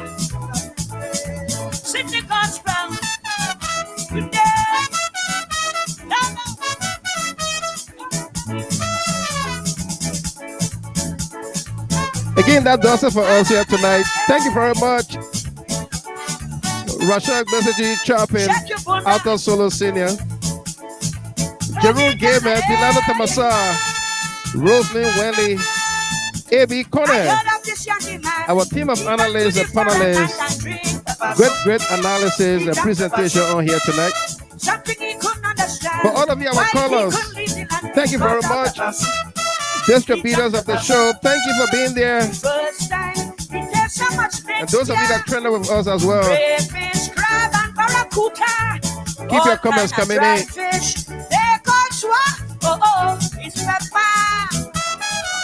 Join us on Non-Stop Entertainment Radio, Gina High Talk FM 107 online radio. What's the name of the soup? Pepper soup. And it's tasting good. Pepper soup. Once you take a taste, Pepper soup. you can't leave the place. Pepper soup. Once you drink that pepper soup, you can't get away in Liberia. You understand? Oh yeah. Pepper soup.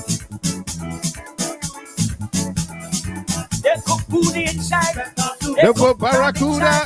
They cook food inside. They cook barracuda and all kind of mixture. To stay in Liberia, you must drink the mixture.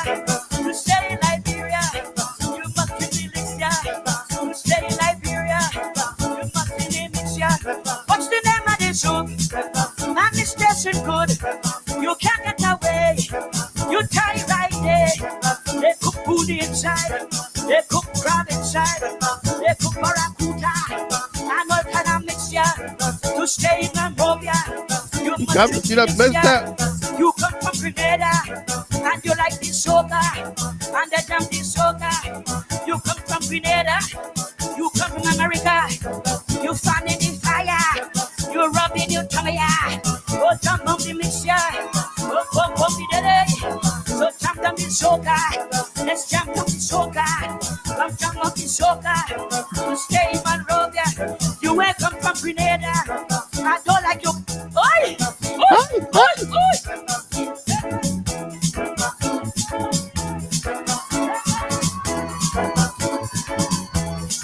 He hot like fire. He come from Grenada.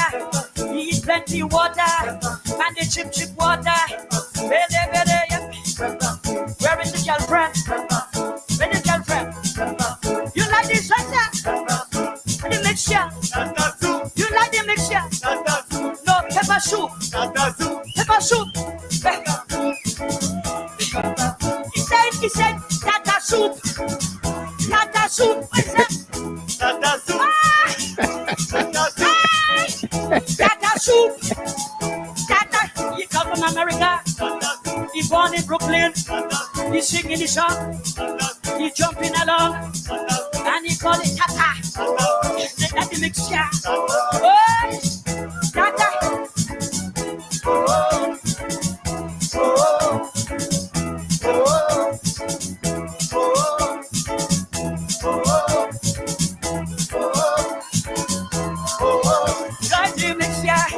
You stay in Monrovia and you like the mixture. You're ready. You let go the hand. I want you to understand. Listen to this Californian. I am a Grenadian. I want to know where I got refuge. If it is at the Grandio. Turn out. Come out. Get it, come out. I'm wanting to let go direct.